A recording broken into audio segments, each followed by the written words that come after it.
A very good evening to all of you. So my name is Ambarish Tarte. I am from Mumbai. I take up various training assignments on MS Office. Excel is the most popular one. Advanced Excel, Intermediate Excel, different versions of Excel, different topics in Excel. So I do corporate training and sometimes also, very rarely, also college training. And of course, I do these online trainings with Edureka as well. So I am a Microsoft certified trainer. My total experience, my total work experience is 11 years now, 12 years maybe. I began working in the year 2004. But as far as Excel training is concerned, I've been doing it for just 5 years now. Just 5 years. Okay. I also have done international training. I've been to Dubai, I've been to Qatar. I've trained more than 40 different nationalities. So, okay, so this is yet another session again on Excel with you guys.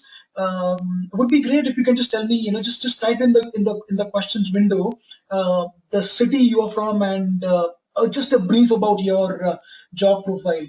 Okay, so while I'm speaking, I just gave you my introduction. I hope you're able to hear me still properly, and I hope you're also able to see me. But in the questions window, it would be great if you can just type your city name and your basic expectations from this session. Just very few, main topics that you're keen on. Somebody would say shortcuts, somebody would say formulas, somebody would say features of Excel like advanced filter. So whatever, whatever you would like to learn from this session or your expectations, it would be great if you guys can just write down in the questions window. Okay. Uh, Also, I would like to inform you that as far as the agenda is concerned, we will look at fill series and some of the intermediate stuff to begin with. Okay, we will also look at logical formulas like the if statement. We will also look at arithmetic formulas. Okay, so the sum if and the count if, uh, average if, and stuff like that. We will also look at lookup techniques. Of course, VLOOKUP, no Excel training can be marked as completed without VLOOKUP. So of course, VLOOKUP will be done. We can look at smart things in VLOOKUP to improve your efficiency with VLOOKUP if you are already using it. Index formula, batch formula are advanced lookup techniques. So that's something which we can do. We can also look into HLOOKUP if you're interested. Then data validation is a feature of Excel that we will, so not just formulas, we will also look at features like data validation, conditional formatting, sorting, multiple column sorting, filter, advanced filter, pivot reports, graphs. Yeah, all these things are something that I'm planning to cover in these sessions. And as you guys know, we have time. It's today's time that we have. It's tomorrow, and then the next weekend. So we'll have four such sessions. They all begin at 8:30 in the evening as per Indian time. Okay, I'm yet to receive information from you, Abhishek, Mohammed, and the rest of the team. Can you please write down your expectations in the questions window, please? And I'm sorry, I keep asking this again and again. Oh, yeah, okay, wonderful, Abhishek. I've just okay, all right. Yeah, Abhishek says Bangalore banking analytics. Okay, you work with Citi. Oh wow, Citibank, super. Okay, yeah, I have a Citibank credit card by the way. Okay, okay, you have a decent exposure of working with Excel. That's fantastic. Uh, Advanced features of Excel which you can apply to your job is something that you're looking for. Super. Okay. Okay. I think the rest of the people are still typing. But friends, it's okay if you just type one single word saying, okay, this is the feature, that I would like to learn or something. But it's okay.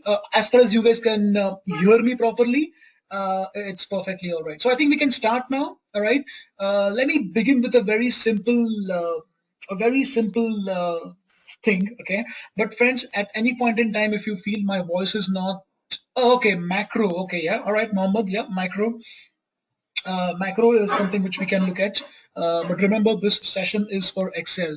So macro would not really be a part of the agenda. But yes, if you are, because see, Excel is a separate thing, module, Macros is a separate module because it involves automation as well.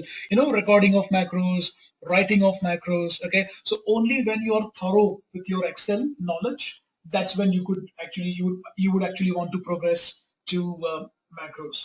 Okay, but yes, we can look at a couple of examples during our last session on macros, because by then we would have covered a lot of things in Excel. Okay, all right. So friends, at any point in time, if you feel my voice is not audible or something, just let me know. If you do not say anything, I will assume that I am pretty much audible.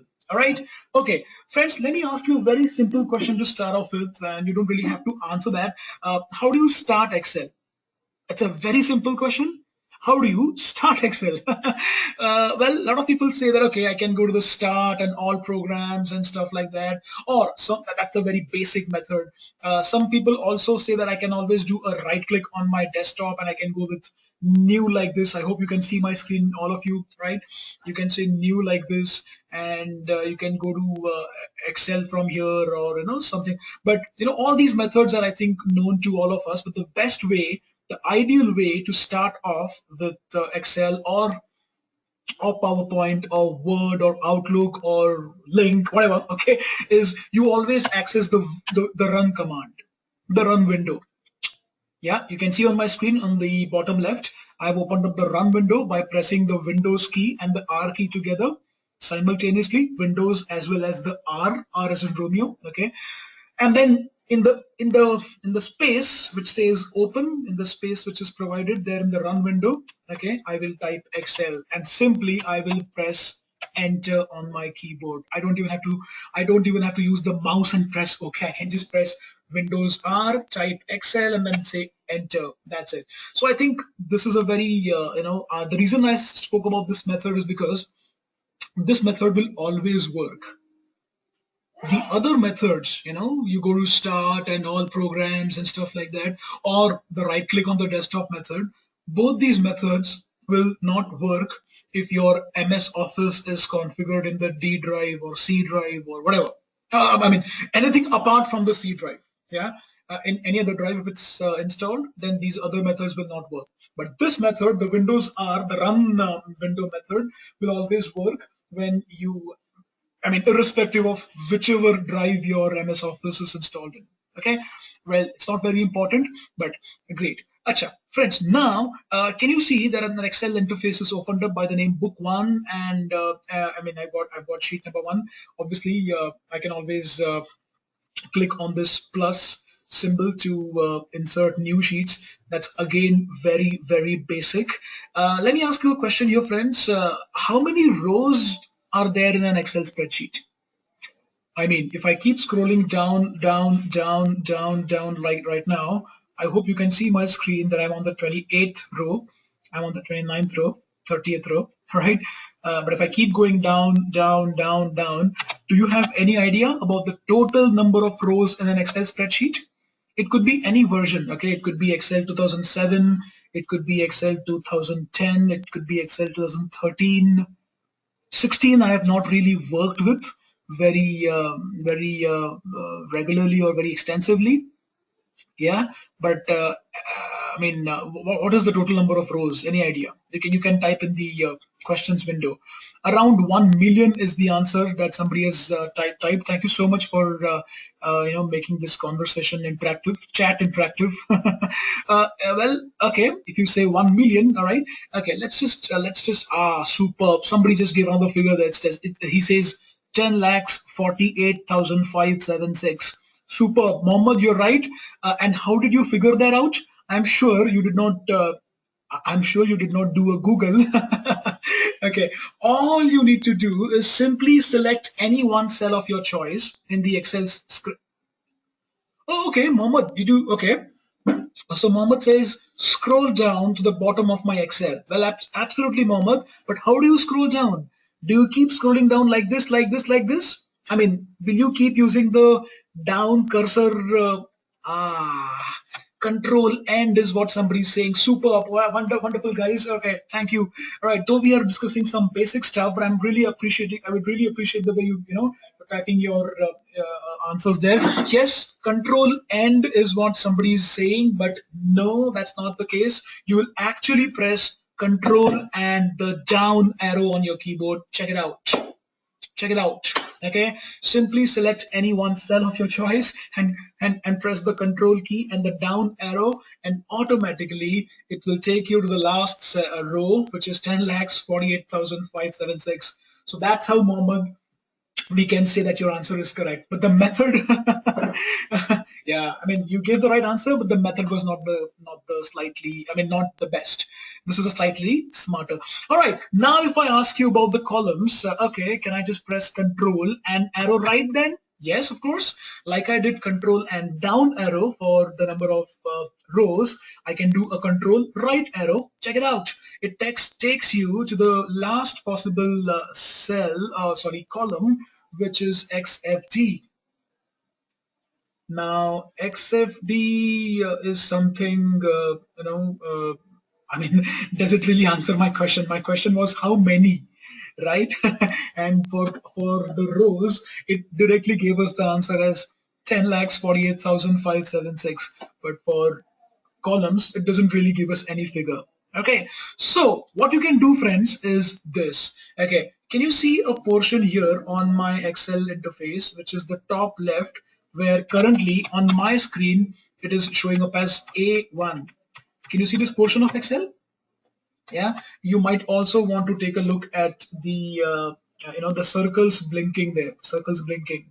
Okay, can you see circles blinking on my screen? Okay, that portion where I can where I can show you A1 right now, and where the circles are blinking, that's the portion which I would now like you guys to see, but not directly.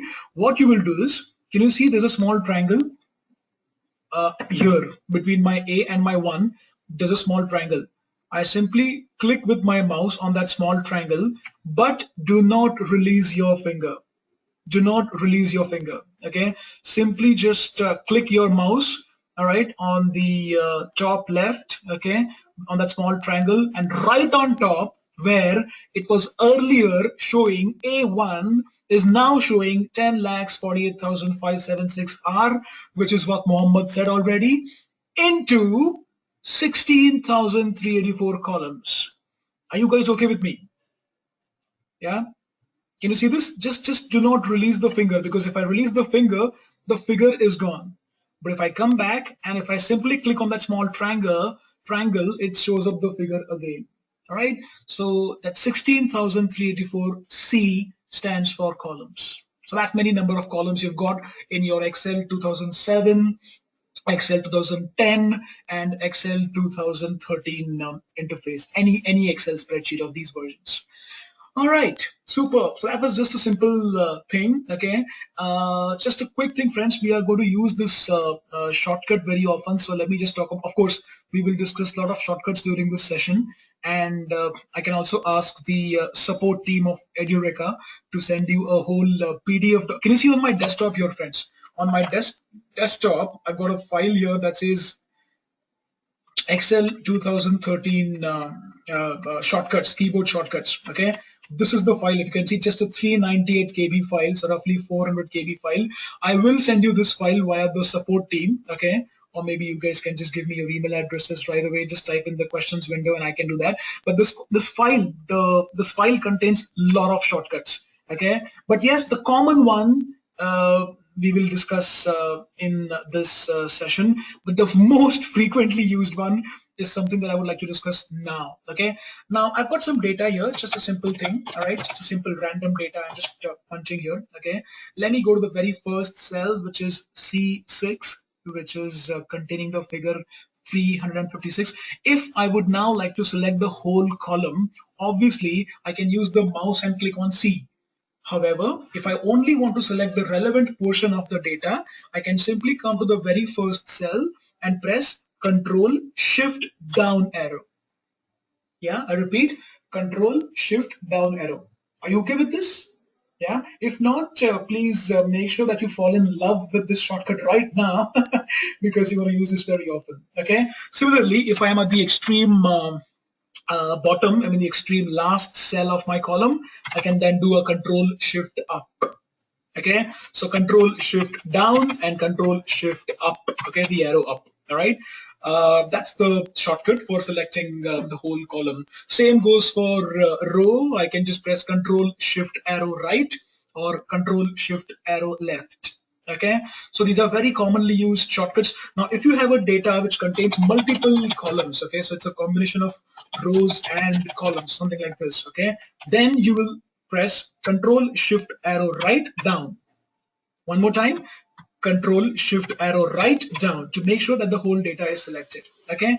Of course, you can always do a Control A also. All right, Control A. All right, but sometimes Control A will not work. Okay. So, for example, when you are in the formula mode, Control A will not let you select the whole data. It's allowing me to do it right now because I'm not in any formula mode. Okay, so I can simply keep my cursor here and press Control A.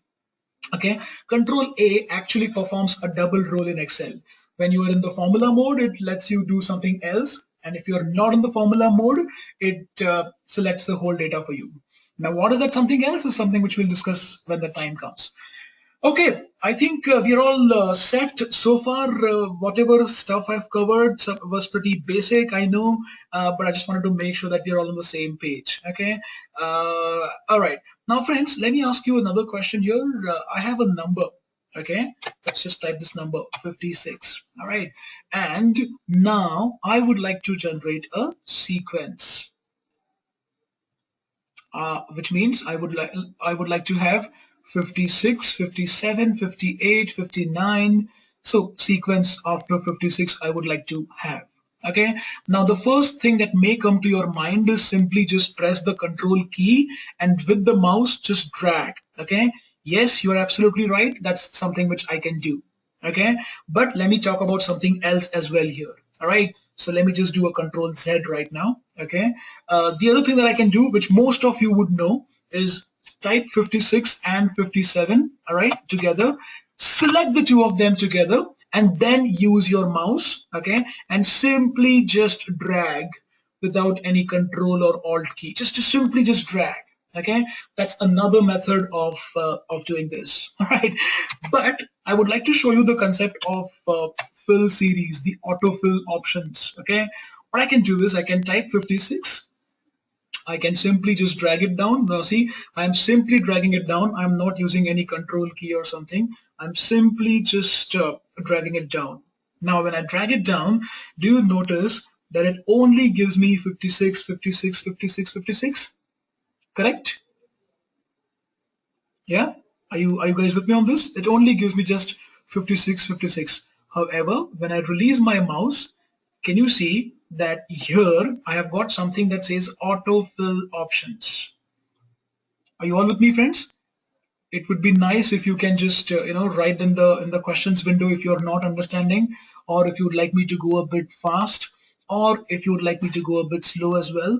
But do you see this autofill thing here which comes up? Okay, I can click on that with the mouse, of course, and I can choose the option number 2, which is fill series, and there you go. Check it out. Okay, so there are various methods of doing a particular thing at times. All right, if I do not want to generate a sequence, I can always after generating the sequence, if I then decide not to have that sequence anymore, I can always come back and say copy cells and check it out. So it says 56, 56, 56. Are you all okay with me, friends? Yeah, it would be nice if you could just write down in the questions window if you are not understanding. All right, or even if you are understanding, you can just mention, okay, I'm fine with the content covered so far.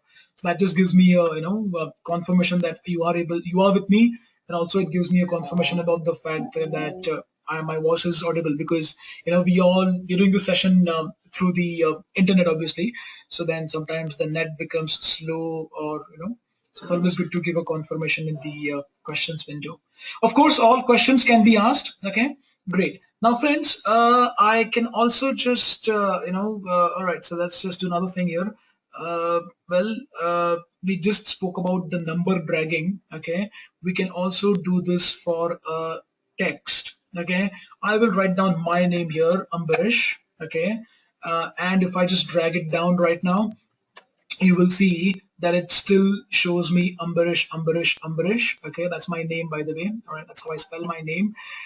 Okay, so like it happened for 56, it's just giving me the same value throughout.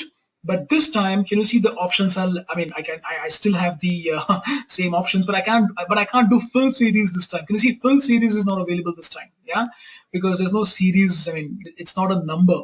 Okay, Excel doesn't know what do I want after Ambrish. But this 56 is a universal list. Okay, so when you write down 56 and when you drag it down, you will see the option of fill series as well. All right. Okay. Friends, have you received the practice file from the support team of Edureka? There was this practice file which was sent out which says Ambarish practice file. Have you all received it?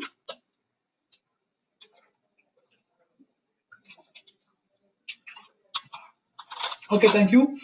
Abhishek says yes, he's received it. I'm assuming everybody has received the practice file. Okay, just check your email, and you would have received it from the support team of Edureka. Okay, there's an email that says "Hello, learners," and something on those. That's how the mail starts. Okay. All right. Yeah, it says "Dear learner." I think this is the mail. Yeah. Please find attached the practice file shared by your instructor. Okay. All right, friends. Okay, so that's the dragging. Okay, I would also like to show you some more options available for the dragging. Okay, now I spoke about number. I spoke about text. Let's also speak about date. Okay, so let's just write down today's date, which is 7th of November. Please keep in mind you will always write the date like the way I am doing right now in Excel. Please do not write 11 for November or 10 for October. Yeah, the month is always to be mentioned in the proper spelling. It's okay if you write just the first three characters like I have written down, because the other methods of writing down the dates are confusing. Okay, so if I simply write down 7/11, people might feel it as 11th of July or 7th of November, depending on the country they are in. So it's always good to write down the date in this format. Okay. All right. Let's just see what happens now if I drag it down. So let's just go down here and drag it down and check it out. See, it automatically gives you 8, 9, 10, 11, 12 of November. Did you see that, friends? Yeah, I'm sure you, I mean, like the way I am doing it on my screen, you can also do it on your screen, okay? I mean, needless to say, this is Excel session, so obviously practice is something that you will require a lot. Okay, so do it along with the trainer. Okay, yeah, so did you see, now when again, can you see at the bottom here, friends, I still have that wonderful thing, the autofill options. Wow, superb. I can just go there and I can, let's just go down here and say fill years. Okay, superb. Check it out. See, the 7 remains constant, the November remains constant, but the year keeps changing. Yeah. Similarly, can you also go down again and choose the option that says fill months?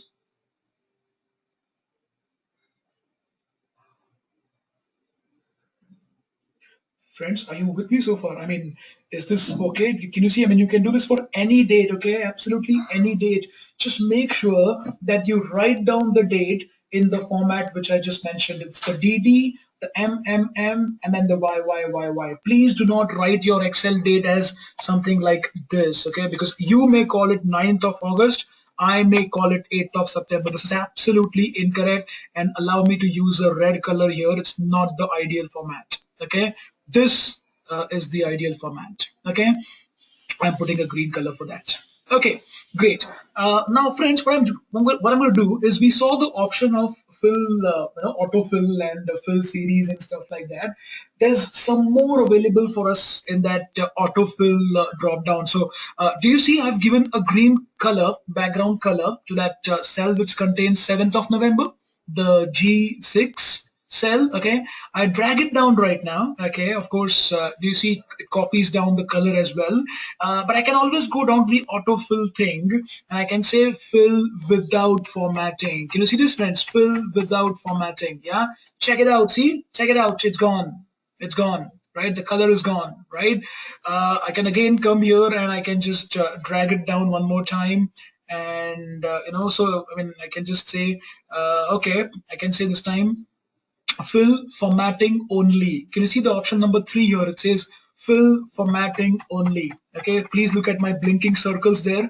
I'm doing those I'm generating those to make sure that you see where I am clicking or which option I'm going with. So this time it's fill formatting only. Yeah, and see, it's just copying the formatting only.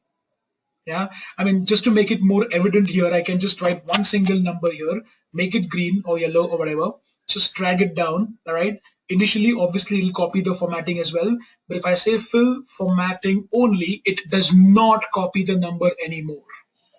Yeah, in this column it was not very evident because this column already had some dates filled up, and that's why I came here in the B column.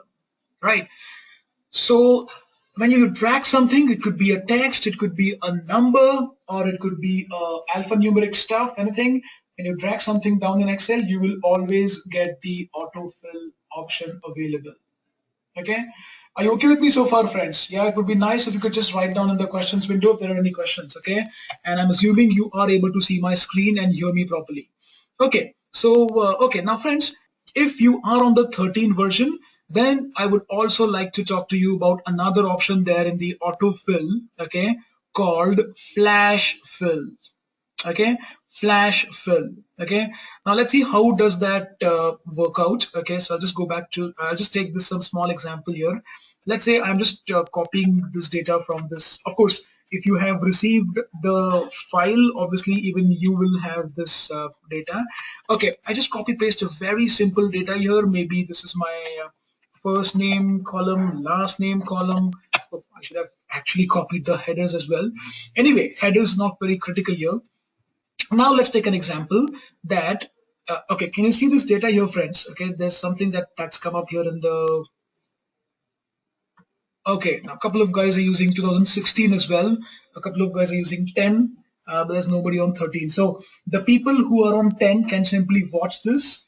People on 13 and 16, okay, can do this. The reason I'm saying this is because this feature called flash fill is something which I am about to cover, and that's not available in Excel 2010 and the earlier versions.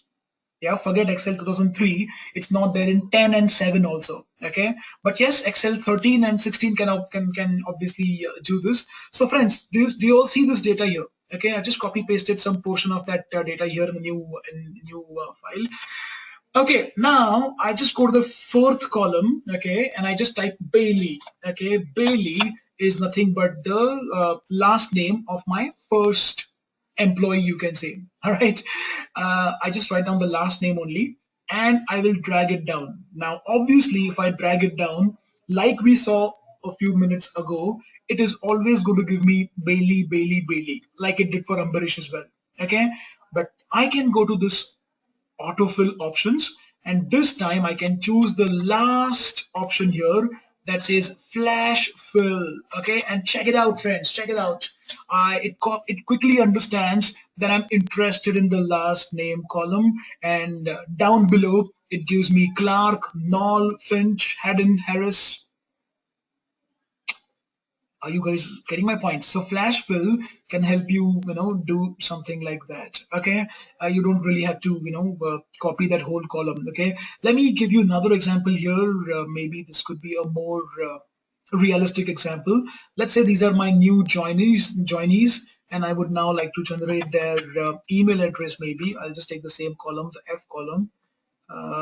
Okay, I'll just take the same F column. Okay, email. All right, email. I'm just so there are new joinees in my organization, and their email address is what I would like to generate. Okay, so that the IT team can create an account for them and they can start working. So George.Bailey at company.com. They could be working with any company. All right, so company.com, and now I will drag it down, friends. I will just drag it down. like we have seen earlier in the two instances that we've seen.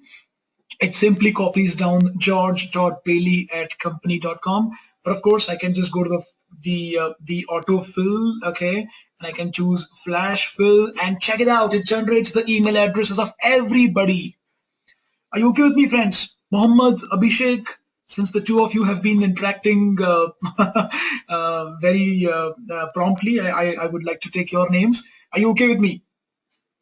So far, are you guys okay? Yeah, so did you understand what the flash? Of course, the thing which I've done right now can always be done with you know other methods, but this is what flash fill does for you. It understands what you're trying to do. Basically, it's a smart way of doing things. Okay, but remember, the flash fill feature is only possible for Excel 2016. Abhishek, since you said you're on 16, maybe you may have tried this along with me. But Mohammed, yep, you said cool. Thank you, thank you so much. But unfortunately, you cannot really do. You can just see it right now. You can't do it because you're on 10. Okay, all right. So let's look at another thing here, friends. I would also like to, oh, okay, okay. All right. Your name is Farhan, is it? Okay, it's not Mohammed, which is your first name. Okay, Farhan, right? Okay. All right. So Farhan and the other guys. Okay, let's also look at another scenario here. Okay. Okay, I just closed this book one or book two. Since you guys also have been sent out the practice file. Okay, let me just take you to the very first sheet right now. And can you see there are these five names out here in the very first sheet of the practice file, the Ambarish practice file. Are you all with me? Yeah. Come to the very first sheet, which is referencing and naming, and yeah, it contains in the very first table those 5 6 names. Okay. Now let's assume that these are my employees, or these are the names of my customers. These are the names of whatever so basically this is a list which I use frequently in my job profile. Okay, I whenever I type John in my Excel spreadsheet and anywhere in my Excel spreadsheet, any sheet, okay, if I just drag it down like we have seen earlier, it's going to give us John, John, John, John, John. This is pretty basic. Okay, we saw it while doing the Ambarish thing as well.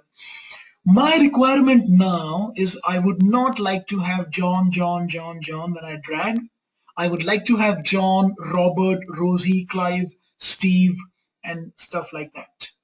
So that list which I showed you right now, which is present in the B column of my first sheet, that's the list which I would always like my Excel to generate. That's my scenario here. That's my question here. Okay, let's see how do we do this. Okay, the first thing is let's use the Control Shift Down shortcut, friends. Let's not forget the shortcut. Yeah, you can always do a Control Shift Down and select the whole list. Okay, so come to John, the B6 cell, and then Control Shift Down, or you can always do a Control Shift Up if you click on the B10. All right, then let's go to the File tab. On the top left, you've got a File tab. Okay, luckily nobody has mentioned about they using Excel 2007. Otherwise, I would have also talked to you about the circle button there, which is called Office button, top left. But okay, we all we all have got the File tab, I'm sure. Okay, click on the File tab and let's go to the options. All right.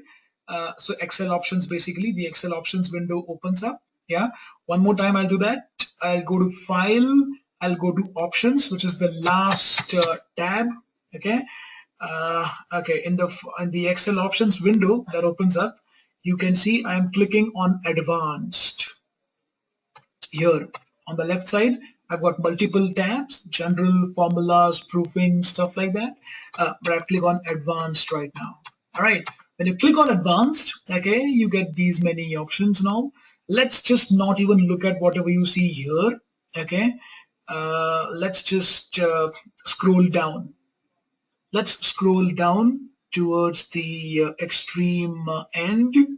Okay, let's scroll down towards the extreme end. Okay, extreme last. Okay, extreme last. Just keep scrolling down towards the bottom. All right, Just keep doing it till it no more allows you to scroll down. And here you've got the thing that says edit custom lists. Yeah, click on that. Are you with me on that, friends? Okay, one more time. I click on advanced, I scroll at the bottom, I click on edit custom lists. Okay, and there, okay, that's the window which I would like you to come on. Are you there now? Okay, it says edit custom lists. And in my case, I do have some lists already, so let me delete them.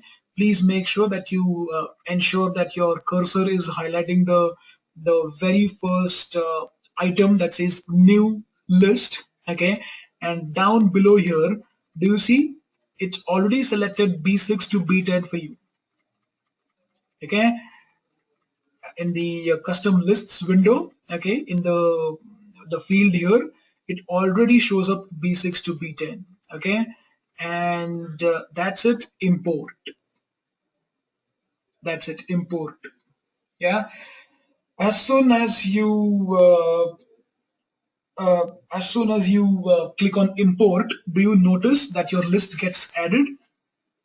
Yeah, it gets added down below here. Okay, and also you can see the same in your list entries window. That's it. You don't really. Okay, now somebody's asking a question here. What happens if I have not selected my data already? Okay, the question here is if I had not gone to the John at B6 cell, okay, and then if I had not done the control shift down technique to select that whole data, then what? Superb. Okay, Farhan, in that case, what you see here, okay, what you see here would be blank. Simple as that. Yeah, because you did not select. In fact, I can do it for you right now. Just a minute.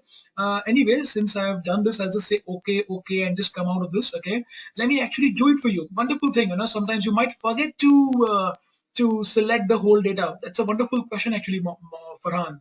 Yeah. Okay, I was about to say Muhammad again. Anyway, all right. Okay, so that without let me just randomly select any one cell of my choice, blank cell maybe. All right, now I go to the file tab again, I go to options again, I in the Excel options window I will click on advanced. All right, I scroll down till the extreme end, then I've got the edit custom lists button. I click on that and see right there your cursor is on the new list, but here you've got a complete blank. So now Farhan, okay, so now you will have to move this window aside by the mouse and just move it aside somewhere, or you can always use this, the square with the red arrow. Okay, here, anything is okay, right? Okay, this is just to minimize the screen, and then I would have come to John and then Control Shift down. Yeah, so if you don't select initially, it'll show a blank here, which will then make you which will then make you realize, oh my god, I have not selected it, so let me go and select it now. But do not forget, you have to click import in both the cases, otherwise all your efforts are in vain. Okay, please make sure you click on import. You will see that the list comes right here: John, Robert, Rosie, Clive, Steve. That's it, and say okay, and then again say okay from this big screen that is Excel options window. All right, I will have to just scroll to see that. Oops, I think this Edureka panel is not okay. Yeah, that's the okay. All right, and that's it. Now, oops, by mistake I clicked on some other sheet, but that's fine. Yeah, and I think you must have got it by now. Now, if I go to any Excel spreadsheet and if I type John and if I drag it down, there you go. I've got Robert, Rosie, Clive, Steve, all following. All right, they all follow suit. Okay, I can again go somewhere here, John. Okay, let me just drag it towards my right side this time. Okay, yeah, write down John, drag it down. Okay, superb. Check it out. See, so it works for your column, it works for your row, and not just that, friends. Please make sure that you remember this, that the spelling is very important. Okay, now for the spelling of Steve, if I decide to add another Steve here and then drag, okay, it's not working out. See, it's giving me Steve. Okay, but if I in the incorrect manner, but if I type the correct spelling of Steve as per the original list, and then if I drag it down, check it out. See, so that brings me to another point here, that you do not have to remember the first name. I mean, you don't have to always remember that your list begins with John. Yeah. So yeah. Case, somebody saying about case here in the questions window. Yes, wonderful. Yes, case is not important. Absolutely right, you are. The case is absolutely irrelevant. It's not. So for example, if I write Rosie and if I type R in lowercase, O in uppercase, S again in uppercase, and Y in. So if I do something like this, which is not really the ideal way of typing a name, a proper noun, but still if I do this and if I drag it down, check it out, the list still comes up, but the other names will come in the in lowercase. Simply because the way I have mentioned the Rosie is not in any predefined case. Okay, so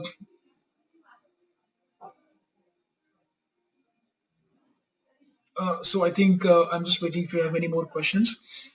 But I think all of you, are you guys okay with this? Yeah. So this can be used in your job profile where you want to work with a list which contains your frequently used names. Okay. It could be the names of your team members. It could be the names of your vendors. It could be it could be the products which your company is into. Like if you're Mahindra and Mahindra, then it could be the name of the automobiles which you're selling. Yeah. If you work for a cricket team, then the all 11 members of your cricket team maybe. I mean anything, so whenever you're working with frequently used lists, you can do this.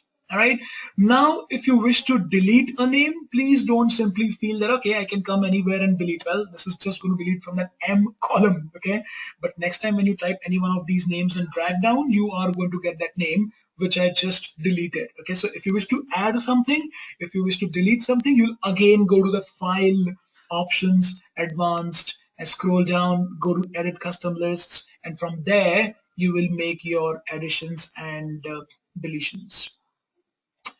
Okay, and please understand that this is going to be applicable throughout your Excel. I mean, not just this Excel file, not just this Excel sheet. Even if you do a Control N, okay, if you do a Control N, and for new and for November, okay, if you do Control N, okay, and if you still type Steve here, and if you just drag it down, you will still get the same list. Check it out. See? So this list is now customized in not just your Excel sheet, not a specific file, the whole of your laptop. Okay, the same machine. Okay, great. Okay, friends, let's understand the concept of name again one more time before we actually start working on the activities and that practice file. Let's understand the concept of this. Okay, what you see here, okay, is nothing but formula bar. Okay, just adjacent to the this fx is your formula bar. So if I click my mouse on the cell which is C6, it quickly displays 68955 because that's the number which is mentioned there. Okay, if I go to the other cell, it quickly highlight. So I think this is a very, very basic thing which I'm sure everybody knows. Okay, what you see here is what is typed in that specific cell. It could be a value, it could be a calculation, it'll be displayed in the formula bar. I think everybody knows this. Everybody. Okay, but on the left hand side, okay, remember when we began this session, we spoke about number of columns and rows. Okay, this portion which I'm highlighting right now, okay, I hope you were able to see it properly. Okay, this portion is called as name box. Okay, even if I simply just keep my cursor there, even if I do not click there, if I simply keep my cursor, okay, if I just do a mouse over, it says name box. Okay, now what does that do? It actually gives you the cell reference. So if you see, it currently shows B6. Why? Because my cursor is kept in B6. Yeah, so please understand there's a difference between formula bar. Formula bar shows the actual value, but the name box will always give you the cell reference. Okay, you can just click on Rosie, so it says B8. Okay, you can just click on this 10952, it shows C10. So it shows you the reference of your active cell. Now, okay, now even if you select from John and do a control shift down, it will still highlight the cell reference of your first cell in the selection. So if you have multiple cells selected, you can still do a control shift down. Okay, and if you do a control shift down, you've got a multiple thing. Okay, uh, I mean, it will still show you the, basically the reference of the very first cell. Okay. Now, why am I covering this? Is because let's take an example that my colleague in my office sends me an Excel file, Excel sheet, it could be, all right, and he will tell me, okay, Mr. Ambrish, please go to the column XFA. Okay, remember we saw there are a total of, I mean, the number of columns in an Excel spreadsheet is 16,384. Okay, XFD is the last column, which is 16,384. So out of those columns, he says, Ambrish, I have sent you some Excel data, and I would like you to go to XFA, column XFA, row number 9999. Now, I can't keep scrolling with my mouse, or I can't use the cursor arrow down to go. So I can simply go, okay, thank you. I will just, I'll just come here. I will type XFA 9999. All right, enter. Check it out. Do you see? It takes me right there on that cell. Okay. I mean, are you guys okay with me so far? So if you want to visit a specific cell, even then you can use the, now if I want to come back to maybe A1, so if I type, I go to the name box, I type A1, enter, and see, check it out, it brings me back. So I can navigate this, I can navigate using this name box. Okay, so far we've just discussed some basic stuff about name box. Now we will also, in the upcoming in the upcoming activities that we will do, I will show you the relevant usage, which where it can be really used to save some time. Okay. Okay. All right, friends. Let's just come to the referencing and naming sheet, and I would like to talk about the concept of F4. So now we actually start working on the practice file. Come to the table there, the salary and all. All right. I would like to calculate the mobile allowance, the fuel allowance, dining allowance, everything I would like to calculate about these employees. Okay, like you can see, there's this G column, E column, F column, G, H. Okay, multiple columns. I would like to do calculations for mobile and all. So and the salary of the employees given to me. Okay, it says 5%. So my company policy is 5% of the salary is the maximum allowance of mobile bill. Yeah, 10% of your salary is the maximum permissible allowance for your petrol, diesel, whatever fuel. All right. Okay. Now I will just start off with the very first cell. So I begin with equal to. I think that's something which everybody knows. All my calculations, all my formulas will start with an equal to symbol. Some people always begin with plus, but that's okay. I would like to go with equal to. I take the reference of the salary cell, which is C6, okay, multiplied by, okay. I take the reference of the cell that is 5%, which is right up. So I can just use my arrow up, okay, and I can just press enter. This is the method which I think a lot of you must be using. But please remember, this is always going to give you the correct answer for only the first person. In this case, it's always going to give you the answer of John. I mean, John's answer would be correct. Okay. Now you will say, well, I can always use my mouse and I can do a double click. Absolutely, you can do a double click, or if you have more time, you can just drag. Whichever method you go with, remember, you are going to get incorrect answers for the rest of the guys. Only for John, you are getting the correct answer. Check it out. See, for Robert, it says hash value. For Rosie, it gives a really big figure. I mean, Rosie's mobile allowance is more than her salary. Well, what sense it is making? Okay, so friends, do you notice or have you realized the mistake here? Do you know what is the solution for it? Anybody? It's just a simple thing that needs to be done here. We need to use, of course, please feel free to type Yeah. Yeah, I will have to use the concept. Some people are saying dollar, some people are saying F4. Well, that's right. To use the concept of dollar, I will have to use F4, function 4. So I think most of you seem to be okay with this. I'm not assuming. So quickly, I just to make sure everybody's on the same page, I will just redo the calculation here. But first of all, allow me to delete the answers for the rest of the guys apart from the first one. All right, now I want to go back to the earlier cell, so I go back to the earlier cell, the one that contains 3447.75. I want to make some changes there. I want to edit the formula. I will now press function 2. Okay, the shortcut for editing is F2. Just go to that cell and press F2, function 2. Okay, the top row on the keyboard. Okay, F1, F2, F3, the ones which are next to your escape. Okay, friends, I would like to talk about a very basic thing here, but you never know, it could be an important thing. It may turn out to be a very important thing. Some laptops, okay, I'm not saying any specific brand like Sony or Lenovo or HP or Acer. I'm saying some of the laptops you will have to press function key and then the F1 or F2 or F3. So the function key is on the bottom left of your keyboard near the control and the Windows key, between the control and the Windows key. So you have to press the function key and then use the key of your choice on the top row of the keyboard. So it's a function and F2 in some of the cases. Okay, same goes with function and F4.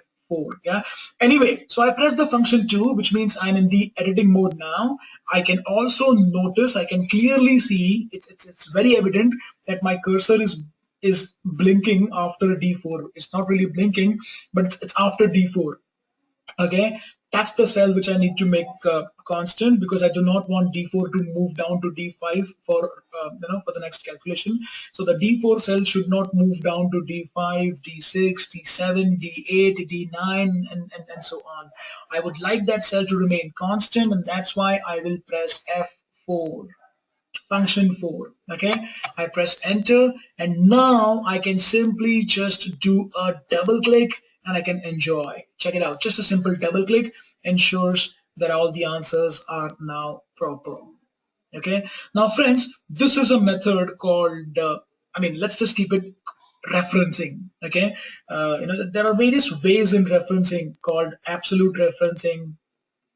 Relative referencing is when you actually type into 5%. Okay, but here we've taken reference of that cell D4, so this is absolute referencing. But now we will look at relative referencing. But before I go, sorry, partial referencing. Okay, relative is pretty simple, uh, uh, uh, but now I'm going to go to the partial referencing, which is a slightly smarter way of doing this calculation. Okay, I'm assuming that everybody is okay with the concept of just pressing F4 to make a cell constant. Okay, when I pressed F4 here, there was a dollar which was given before 4, and there was a dollar which was given before D. Okay, are you guys okay with this? Yeah, all right. I'm just assuming you are. Okay, now we will see another method, just an extension of this, but a slightly smart. Now, why am I going to talk about that slightly smarter method which I'm referring to is, some of you might say, okay, Amrish, we are happy that you taught us about F4, function 4, okay, but in my case, I have 50 such columns. Do you want me to do the calculation for each of the 50 columns one by one? Are you kidding me? Right, I can come to the fuel column now, equal to, take the reference of salary into that E4, which is 10%, and then press F4, function 4 to make it constant, then press enter, and then double click. See, look at the amount of steps I'm doing here.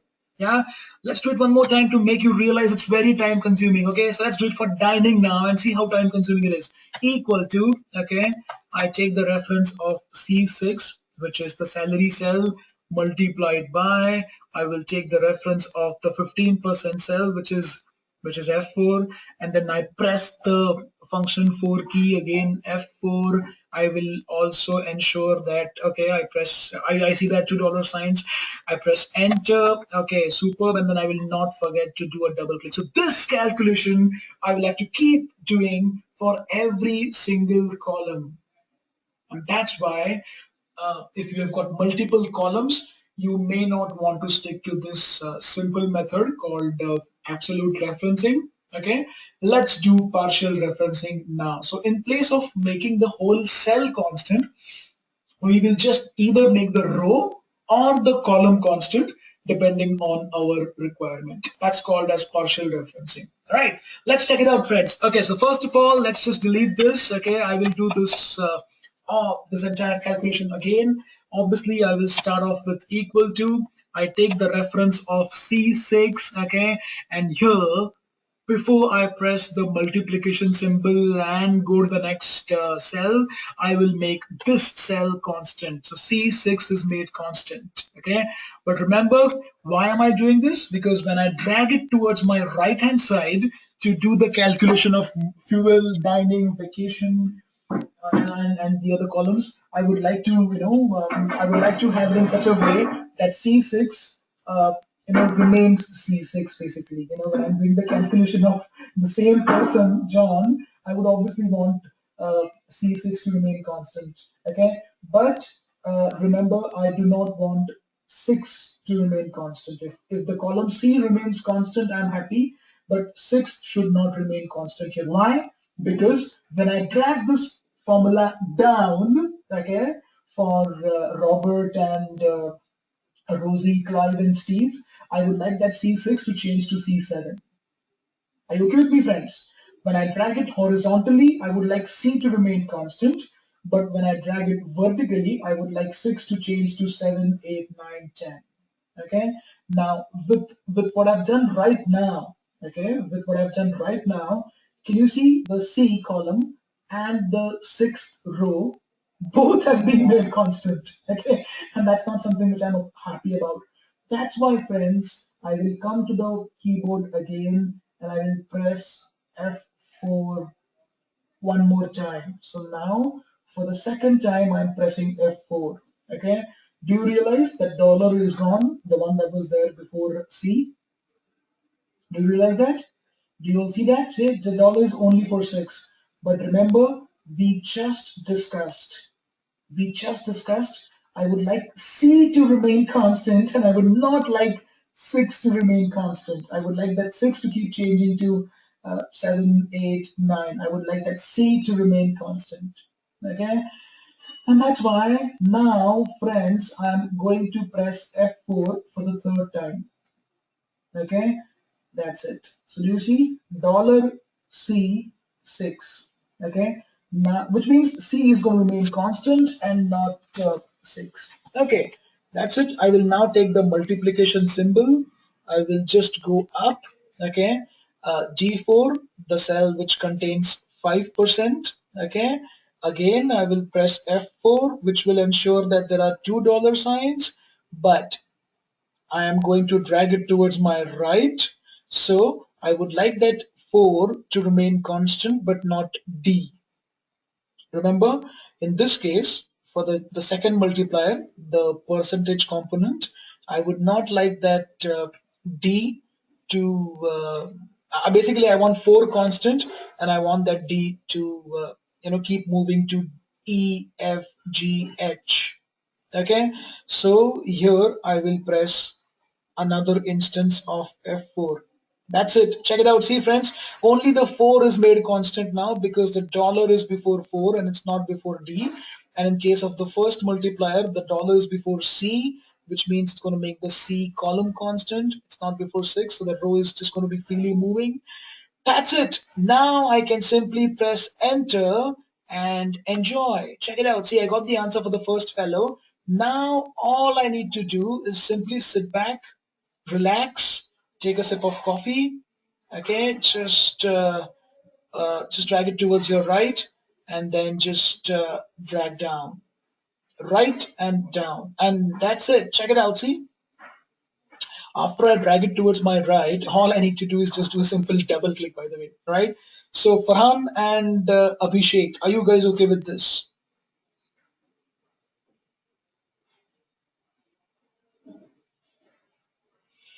Just a question. I'm sure you guys were aware of the concept of F4 because all of you responded. Uh, but did you guys know the concept of this multiple times pressing of F4? Okay. And do you find it useful? I'm assuming you guys weren't aware of the partial referencing, but do you find it useful when you've got multiple columns? Yeah? Yeah? Okay. Super. All right. Okay, now friends, we will look at, okay, thank you so much, guys, for the acknowledgement there. Yeah, I'm not saying that you should say, okay, yeah, we found it useful. Please understand, friends, at any point in time, if you feel that no, Ambrish, this is not something which is useful, just let me know. Okay, and maybe I can try to give you a more simpler explanation, or maybe I can try to give you an example with respect to your job profile, and yeah, so. Okay, and guys, please understand that this is dummy data. I work with a lot of training institutes. I work with a lot of direct corporate clients like Bank of America, Mahindra, and all. So, I use this practice file because people are from various backgrounds. Okay, but so this is dummy data. The data is dummy. It is a raw. I mean, it's a false data, fictitious data. Okay, but the examples which I'm covering are all from my real life training scenarios. Most of them are doubts which are asked to me by the so over the 4 years and the 5 years that I've been doing training, I've gathered these examples. Okay. All right. Now, friends, let's look at the second table here. Okay. Uh, I've got now. Let's assume that Mr. Mr. Amitabh Bachchan is the person who takes care of computers in my company. Let's say Mr. Narendra Modi is the person who takes care of electrical. Yeah. And let's take it. Let's also write down another big celebrity here, maybe. Uh, let's put okay. All right. And then so these guys are from the respective departments. Okay. Amitabh's for computer, Narendra is for electrical, and Ambrish is for stationery. Okay. Now, I would like to, as a user of Excel, let's say Farhan. Okay, Farhan wants to see how much money have all these guys spent. So total spent by Amitabh, the yellow cell C18, plus the total spent by Narendra for electrical C23 plus Ambrish's total, which is for stationery, which is C27. All of these yellow cells have to be added, have to be totaled up. Okay, a grand sum. Okay, that's what Farhan wants here. Okay, so that's pretty simple. Okay, let's just see how do we do this. Did you guys get my requirement here? You've got multiple categories. Okay, maybe month-wise spending, maybe year-wise spending, or week-wise spending, maybe whatever day-wise.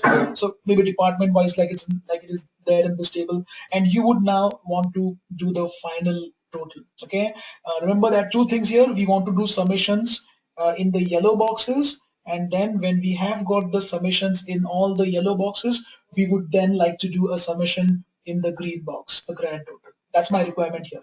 Are you guys okay with this requirement here? Okay, and remember, I've only taken three subtotals. Okay, but you may have 50 different subtotals, maybe even 100. Okay, okay. Now, a lot of people tell me that, okay, Ambrish, why are you even covering this example? I can always go to the first yellow box, okay, and I can do equal to sum, okay, and oops, okay, and then I can just select the whole, this whole. I think you guys got what I'm trying to say, yeah. Or I can simply just go to the home tab and I can just click on this auto sum and I can press enter. Super. Okay, I'm done with Amitabh. I will now go to Narendra, which is electrical. I can press auto sum. Okay, superb, and done. Okay, but guys, did you realize that you are doing this individually, manually for each single yellow box? Now, if this is what you would like to do, then please understand you are wasting your time. You will end up requiring 10 minutes for one by one calculation like the way I just did. Okay, let's see the ideal method of doing this. Okay, So friends, let's just look at the screen here. Let's just do it simultaneously. All right. I will first of all make sure that I select the whole column. Let me repeat. I will select from the cell C13 because that's the beginning of my data. All right, C13. Use the mouse or use the shift down arrow key multiple times, or you can just keep doing control shift down multiple times. But friends, wait. Here, if you do control shift down once, it's okay. Twice is okay. Thrice, 4 times, 5 times.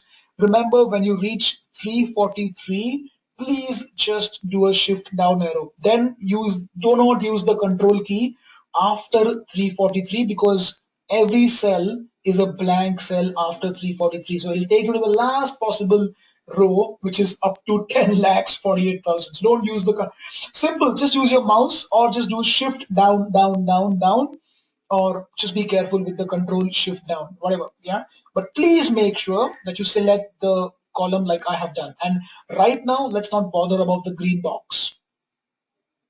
Okay, those of you who are doing it along with me, please make sure that the column is selected. Okay, all right, now let's go to the home tab. Okay, so on the Excel ribbon, okay, you've got the home tab. Okay, you've got home, insert, page layouts. Different tabs are there in your Excel, and every tab has got different commands. Okay, but right now let's go to the home tab, and in the home tab, do you see find and select here? In the home tab, do you see find and select? Okay, I can click on find and select the binocular, and there you've got an option that says go to special. Are you with me on this? Click on the home tab after you select the column. Click on the find and select binocular. Click on option number 4, which says go to special. Okay, now when you click go to special, do you get this window which gives you many options to choose from? It says comments, it says constants, formulas, blanks, current region, current array, objects, row differences, column different, lot of things. Okay, I will choose the one that says blanks. Remember, I am interested in selecting those yellow boxes right now, and those yellow boxes which are meant for doing summation are blank boxes right now. They're blank cells. All right, and that's why I chose blanks. Okay, now let's press enter, or you can simply use the mouse and press OK from here, whatever you feel comfortable with. Okay, great. Do you see that those yellow cells are now selected, friends? Are you with me on this? Please do not click elsewhere. Please do not click somewhere outside, because you will lose the selection. You definitely will lose the selection. Yeah, great. Now, do you notice that those yellow boxes are highlighted? They are now selected. Okay. All you will do now is take the hands off your mouse. I repeat, take the hands off your mouse, everybody. Okay, remove the hand of the mouse. Okay, and press on the keyboard. Let's press a wonderful shortcut, which is Alt and equal to, and see what's happening on your screen, friends. By now, I'm sure you guys are smiling. Everybody must be smiling. You see, Alt and equal to, I will press together and check it out. See, it gives me the totals. Yeah, it gives me Amitabh, Narendra, Ambrish, everybody. It's showing up the totals now, which is 1010 for Amitabh, 800 for Narendra, and 891 for Ambrish. Friends, are you okay with me? Do you realize that you've done this in a very short span of time as compared to your normal method, which you guys were doing earlier, one by one method? Yeah, in a jiffy. Oops, okay, well, somebody's asking me to wait. Sure. Yes, if you have a question, please ask. What should I press? Oh, okay, the shortcut is Alt equal to. The Alt key is on the near the space bar. And along with that, Simultaneously, you should press the equal to symbol. Alt. Yes, absolutely. Alt. Alt equal to. The Alt key, which is ALT, okay, is on the bottom row of your keyboard. There are actually two Alt keys on your keyboard. Spacebar, to the left of your spacebar and to the right of your spacebar. So press Alt and press E. Any one of those Alt keys you can press and then equal to. Are you guys okay with me? Since one person is having a slight difficulty, I would just like to check with everybody else. Guys, are you with me on this? It would be nice if you could just type in the questions window. Uh, did you get the point, others? Ah, okay, superb. All right, yeah, okay.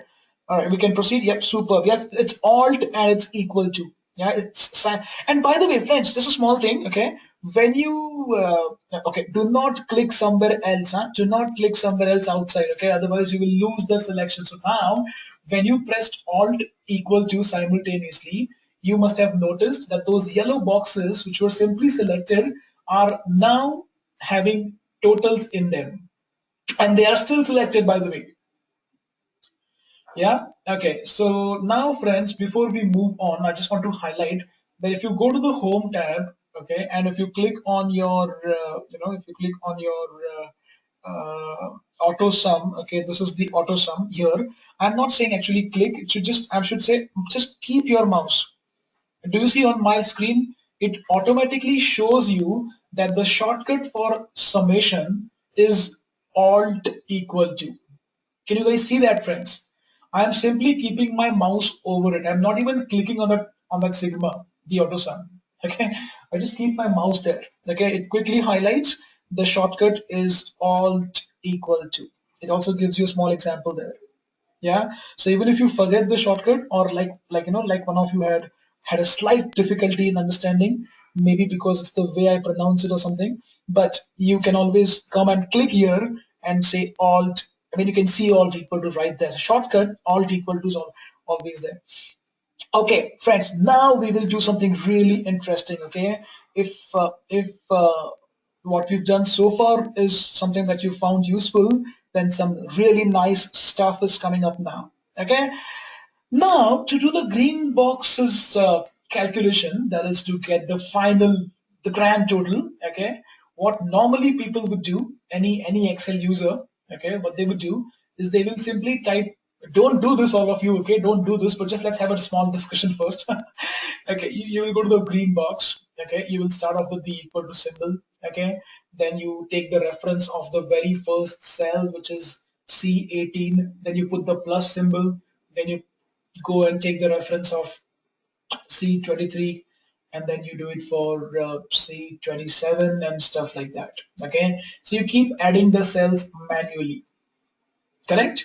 Or some of you would say, okay, no, I will start with the equal to sum formula. I will open the bracket and then I will manually keep taking the reference of C18, comma, C23, comma, C27, comma. I mean, this is like a very tedious method, both these methods. Agree with me or not? Yeah? Am I making sense? Right? Both these methods, or you guys can tell me another method if you have, but even that is very time consuming. What we will do right now is we will make the most of this opportunity that has been given to us by the go-to window.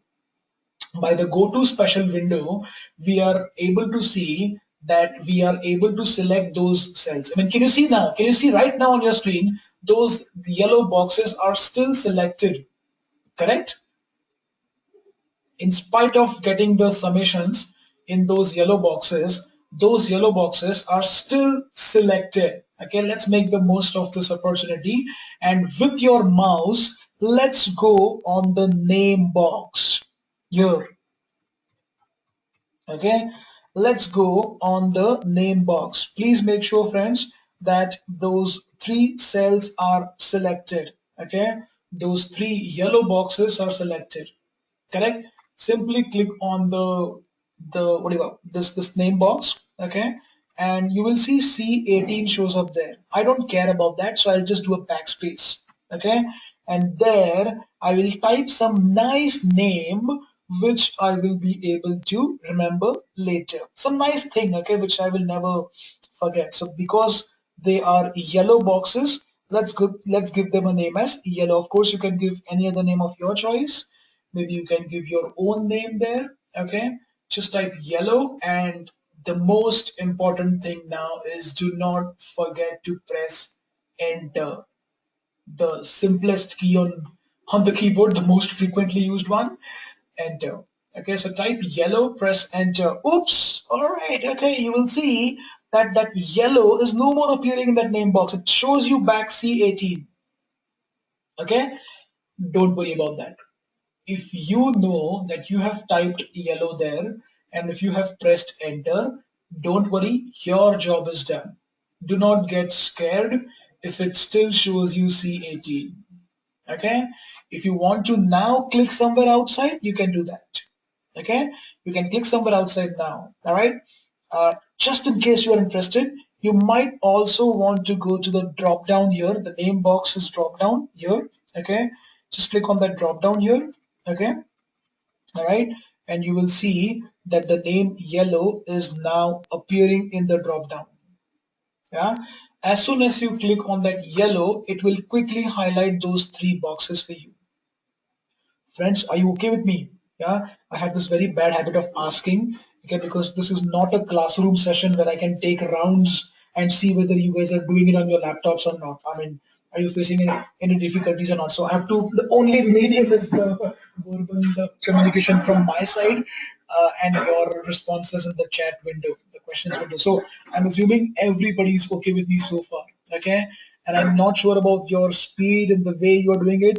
So I'm just trying to be a little slow, okay? But in a classroom session, I'm a little faster than the pace which I'm following right now. Anyway, all right, are you guys done with the naming? Okay, please make sure that you press enter. That's very important. Okay, simply typing yellow will not serve the purpose. Okay, superb. That's it.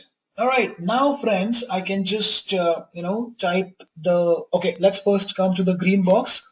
If the naming ceremony is done, I call it as naming ceremony. You just go there and type some name and press enter. The whole thing is assigning a name. Now, okay, friends, please make sure that you do not give any spaces. So, for example, if your name is Farhan Muhammad, please don't type Farhan space Muhammad. If you want to include your complete name, you're more than welcome to do that, but without space, mind you. Okay, without space. The max you can do is Farhan underscore Muhammad. Underscore is fine. Okay, underscore is absolutely fine. But I would request you, since you've learned this topic now for the first time, the usage of that name box, I would request you to just keep it simple. And that's why I kept the name as just yellow. So in your case, you could keep the name as maybe Farhan or Ambarish or whatever. Okay, now let's come to the green box. Start with the formula equal to sum equal to sum. Start the bracket, open the parenthesis by pressing the shift key and the 9 key together. And now within the bracket, you don't really have to select the number 1 and number 2. So basically, you don't have to keep doing manual selection now. The three cells of which you would like to do addition are already named as yellow. That's why I will just type yellow. All right. And remember, friends, you don't really have to type the complete spelling. Okay. See, you must be able to see on my screen now. I have not yet typed the complete spelling. I just typed YELL. All right, and see, it comes on the drop down. It appears right there in the, so just start typing it, and then you can see it coming up in the drop down. Okay, as soon as you see it coming up in the drop down, you can simply press tab. I repeat, you can simply press tab. The tab key is the one which is just above the caps lock, the tab. Okay, just press tab and see the yellow gets highlighted. It also quickly highlights those three yellow boxes for you. Okay, and that's it. Now you can close the bracket and now you can press enter. Actually, I don't like to close the bracket because that's just an extra step. That's just an additional step. I will simply press enter. I don't even have to close the Excel does it for me. Okay, I will simply press enter and check it out. I get the answer as 2701, which is the summation of those yellow boxes. The C18, C23, C27. Did you guys see that? Yeah. So in the green box also you can see when you press F2 or when you go to the editing mode, or when you see in the formula bar, you will be able to see that it says sum of yellow. Okay, so that's how it is. Friends, are you with me so far? Are you guys with me on this? Okay, superb. Okay, Farhan, thank you for the acknowledgement. Yeah, do you see this concept of name box is very useful? Did you realize this? Okay.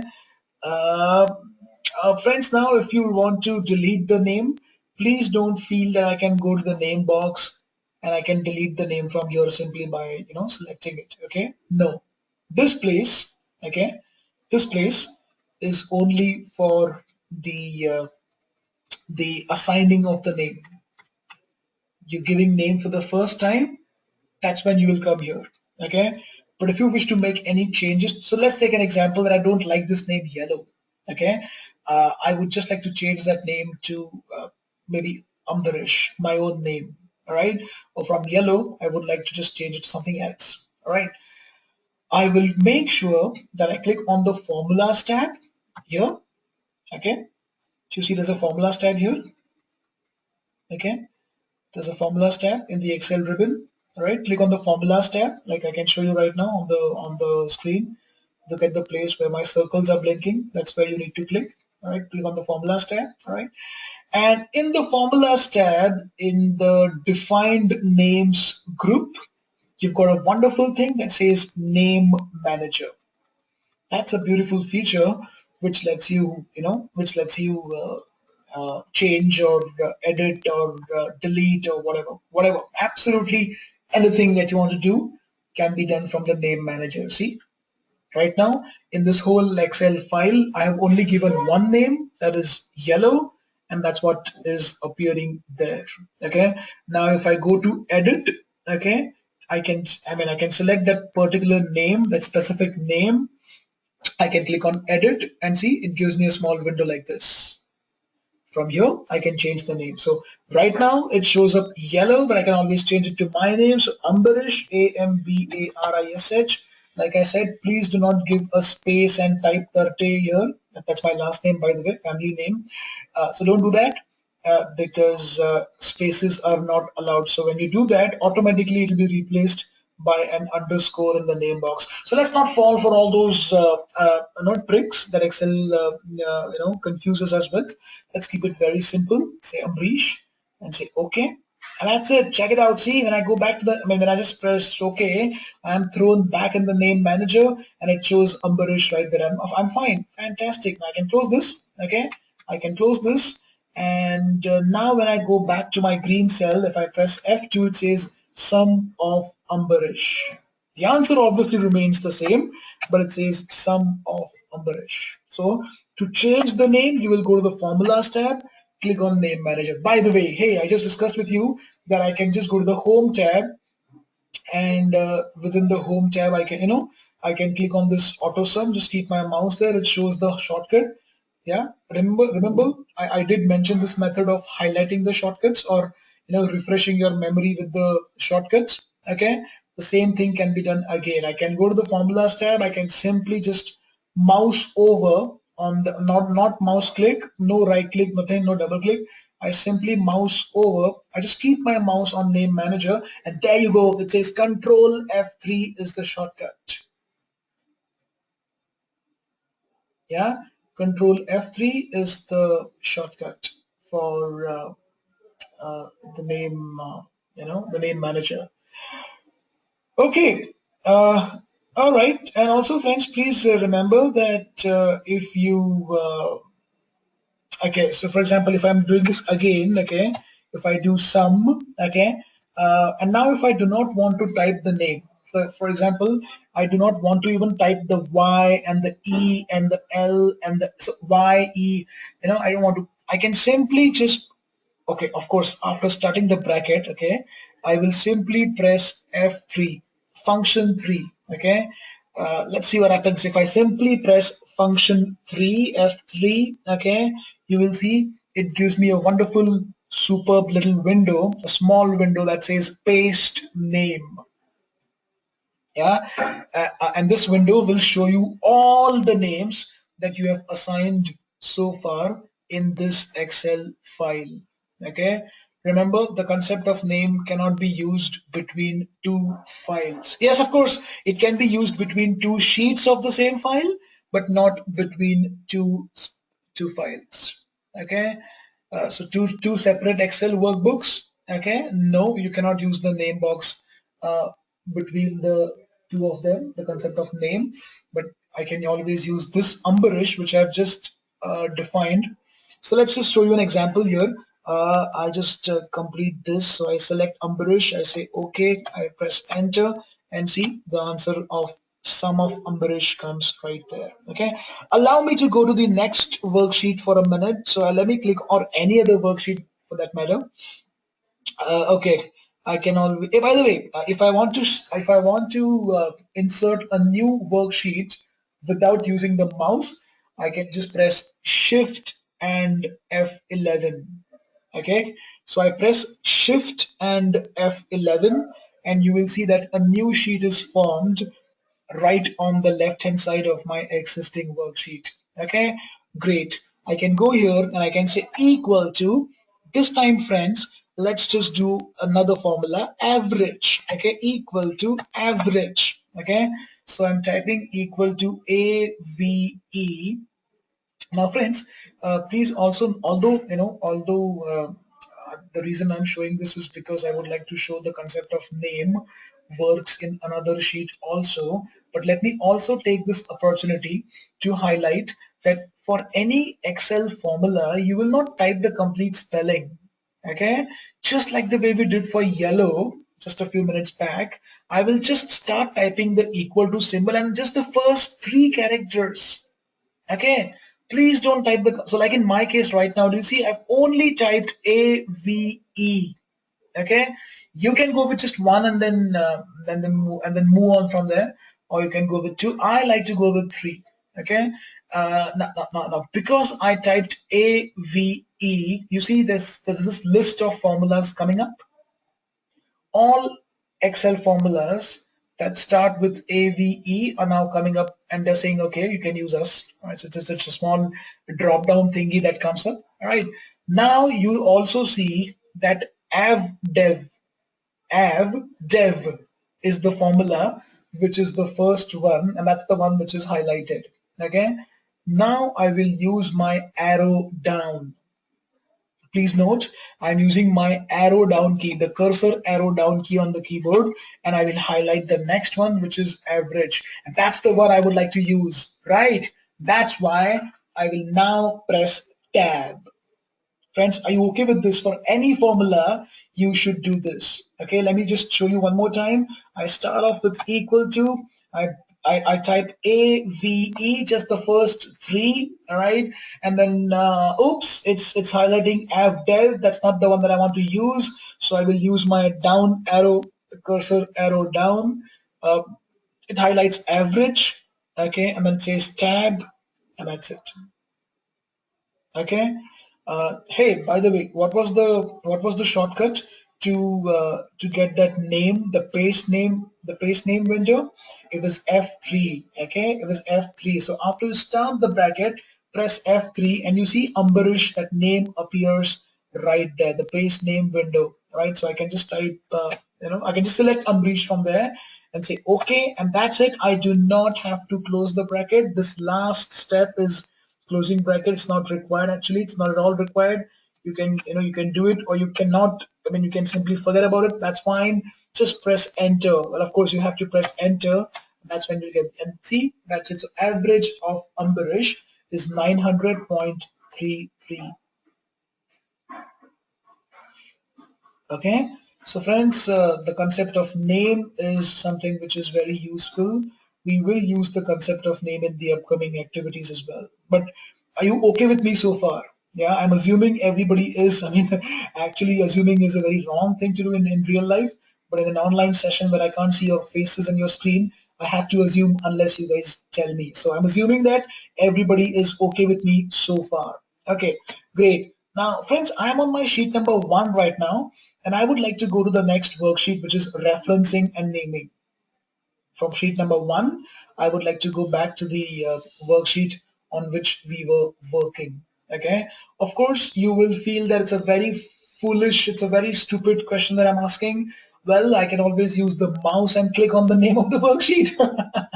Why even, there has to be a question. But friends, I want to highlight that if you want to, without mouse, navigate to the other worksheet in the same file, or I should say immediate next worksheet, okay, it's control page down. Press the control key and simultaneously press the page down key. So automatically it'll take you to the next worksheet in your file. The next one means the next one of where you are working on right now. Okay, so see, I did control page down. I was in sheet 1. It has taken me to referencing and naming. Yeah, again I can do control page down and see it takes me to the next, which is arithmetic formulas. Okay, so friends, I think we are all set to go to the arithmetic formulas now. Yeah, some of the simple formulas of Excel like equal to sum, equal to average, we've just seen. Maybe we'll visit them again in this sheet, but we'll look at something else as well. So are you all ready for the next sheet, which is arithmetic formulas? Yeah, okay. Now friends, I have been given some data here. This data is for what do you call 10 students. Okay, maybe they are new joinees in the organization, could be, and they have appeared for 3 examinations. Okay, and I would like to now find out the total marks that they have scored in the examination. Okay, that's what the E column is meant for. Now, we can always use equal to sum formula here, but the other way is we can again use alt equal to like we had seen last time. Correct? Make sure that you select the whole column and press alt equal to. That's it. Simple as that. So I select the whole E column from E4 to E13 because that's where I want the answers. Okay, that's my area where I would like to get the answers. Okay, now I will press alt equal to together, and that's it. Check it out. See, quickly in a jiffy it gives me the answers. Are you guys okay with me? Yeah, this is a very simple thing. We have done it in the past also, like the other sheet, the first sheet, the earlier sheet. This is just a quick revision. Alt equal to stands for summation. All right, that's a direct shortcut. Okay, now if I would like to do average, okay, I will type equal to average. So A V E, and then I come down with the arrow down, just like we discussed in the sheet number 1. Yeah, just come down with the arrow, press tab. The tab is the key which is above caps lock, and then it says number 1 comma number 2. Now here's a small thing that I would like to highlight, friends. When it says number 1 comma I mean, you must have seen it appears for the sum formula also. Okay, it'll appear for the max formula also, the min formula. So it is just asking you to select all your numbers from where you would like to find out the average or maximum whatever. All right, so select your data basically. All right, okay, I know my data is here in the cell B4, which is 59 for Adam Gilchrist. Okay, I also know that the data is in the adjacent cell, so I can always press shift and arrow right to select the next one. I can always press another instance of shift or arrow right, and can you see I am highlighting the whole data, selecting the whole data from where I would like to calculate the average. And that's it, friends. Like I said, you don't have to close the last bracket. Simply press enter.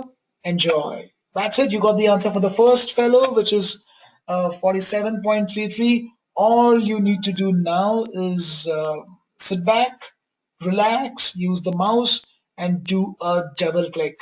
The extreme bottom right hand side corner of that cell, 47.33, just do a simple double click, of course, with the mouse. And that's it. Check it out. See, it applies the whole formula for you.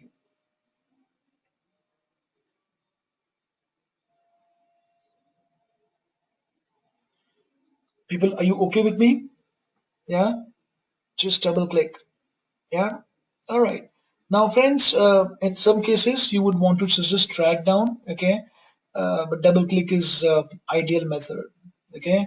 Sometimes when there's a blank column adjacent to your working column, then double click may not really serve the purpose.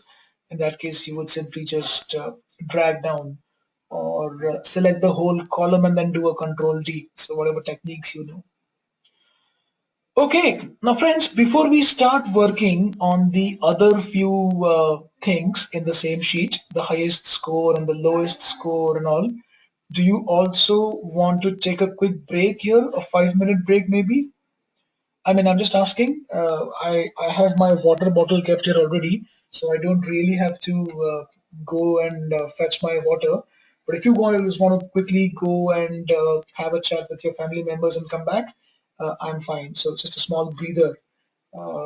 Maybe it's not necessary for you. Sometimes, as a trainer, since we speak continuously, we require these breaks. It's not required right now for me actually, but do you guys want to take it? Because this is a three. By the way, what is the time? I've got a couple of mails. It says 8:30 to 11. One of the mails says that 8:30 to 11, and the other email says at 8:30 to 11:30. So is this a 2.5 hour session, or is it a 3 hour session? What is your? I mean, I'm fine with both. Just one of you can just type it, please. Was it? Oh, it's 3 hours. Okay, so it's 11:30 then, because I was confused between. Yeah. Okay. Yeah. Most of the people are saying 3 hours. Okay. All right. So it's 10:12 right now. I think we will just take a quick 3-4 minute. Oh, okay. It's 10:13 as we speak. Okay. But that's it. I think we'll take a quick 2-3 minute breather. Okay. Maybe we can start the session at T50. So I'll just keep my headset down and we'll start at 10:15. Okay, 10:15 is okay with you? Yeah. In the meanwhile, just keep, just maybe practice, if you would like to. Okay. Maybe you will have more. Of course, if you have questions, maybe you can take these 2 minutes to, type your questions. Maybe you had some question, but in the flow you did not ask. Okay. So, okay, I'll just keep my headset down for 2 minutes. I'll go quickly have a chat with my family. There's this Diwali happening, a lot of sweets being prepared in the house. Maybe I will grab one and come back. Okay. So see you at 10:15, friends. Okay. All right. So I think we can start. We will look at some of the other, things in this sheet. Okay. I would like to find out the highest score. Okay. Now, when I say highest score, I just want to say that I'm not interested in the person's name who's got the highest score. I'm keen on the value, which is the highest value. Okay. In this box, I would want to do it for HR policies, but in the adjoining, the next one, I would like to do it for data security and then for fire safety. And this will apply to all the other questions asked in the sheet. Okay, so let's just start doing it. Yeah, I hope you all are ready. Okay. Okay, so highest score means I will use a formula called equal to max. The shortcut of the short form of maximum is max. So I'll just start equal to max. Now, do you see there's a tooltip that comes up? We saw that tooltip, for the sum and the average formula as well, right? Number one, comma, number two, comma, number three. That's the tooltip. Okay, that's the syntax of the formula, and the stuff that you see inside the tooltip, like number one, number two, number three, number four, all of that stuff is called as the parameters or arguments, yeah, function arguments of that max formula. So I'll say number 1 comma number 2. I will simply just select the whole column. So I go to my B4 cell, which is the very first value in the HR policies column, control shift down, simple as that. Okay, B4 to B13 is what I'm selecting, control shift down. Like I said, do not close the bracket, it's not required, Excel does it for you. Simply press enter, or even tab is okay, and that's it, you get the answer. 98 is the highest value out of the values which are given in the HR policies column. Now, friends, please don't. Of course, if you would like to do practice, okay, then of course you can come here and do again. But in real life scenario, in a real life Excel scenario, in your office, in your work, okay, you would not simply do equal to max again and select the whole column again, and then no, that you don't do it for one by one. Now that you've got the answer for the first column, which is 98 is already obtained by the max formula, simply just just drag it towards your right hand side. Simple as that. See, check it out. It's just very simple. Just drag it towards your right, and it automatically applies the formula for the data security, the C column, and the fire safety, the D column. Okay. All right, let's do the next one. That says lowest score. So obviously I will now type equal to mim tab. Okay. I will use the concept of tab, remember. Okay. I will now go to the very first cell, which is 59, which is B4. Control shift down is a very handy shortcut. Enter. That's it. Yep, you got the answer. And like I discussed, I will just drag it towards my right side to apply the formula on my other columns as well. So I think this is pretty simple. We've seen 4 simple formulas like sum, average, max, min. All you need to do is start typing the formula, use the arrow key, and then tab. Okay, now arrow key is not required if it's a formula like max, min, or sum. For average, yes, it's required, because when you type AVE, average is not the first one that comes in the drop down, so you're required to press down arrow. So remember, you will start typing just the first 3 characters of any formula. If required, you will use the down arrow key multiple times to highlight that required formula, and then you will press tab. When you press tab, the formula's name is completely written down, and also the bracket is started. Yeah, I hope guys you understood the meaning of this tab. Okay, now let's just look at something else. Now we'll look at some other formula. Okay, my requirement here is I would like to count the students who've got above 70. So how many students have got above 70? Okay, now you would say I can use the count formula, just like I used like no sum and max and min. I can use the count formula. Okay, but no, I cannot use the count formula here, because count formula will always give me the count, the complete count.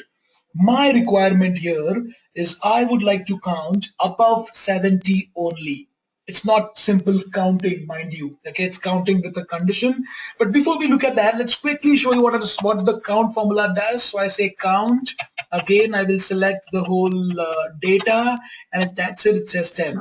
Okay, that's a very simple thing. If you know sum, if you know max, if you know min, then count is just a cakewalk. Okay, all right, friends. But remember, okay, count is always going to give me the complete count. My requirement is count if it's more than 70.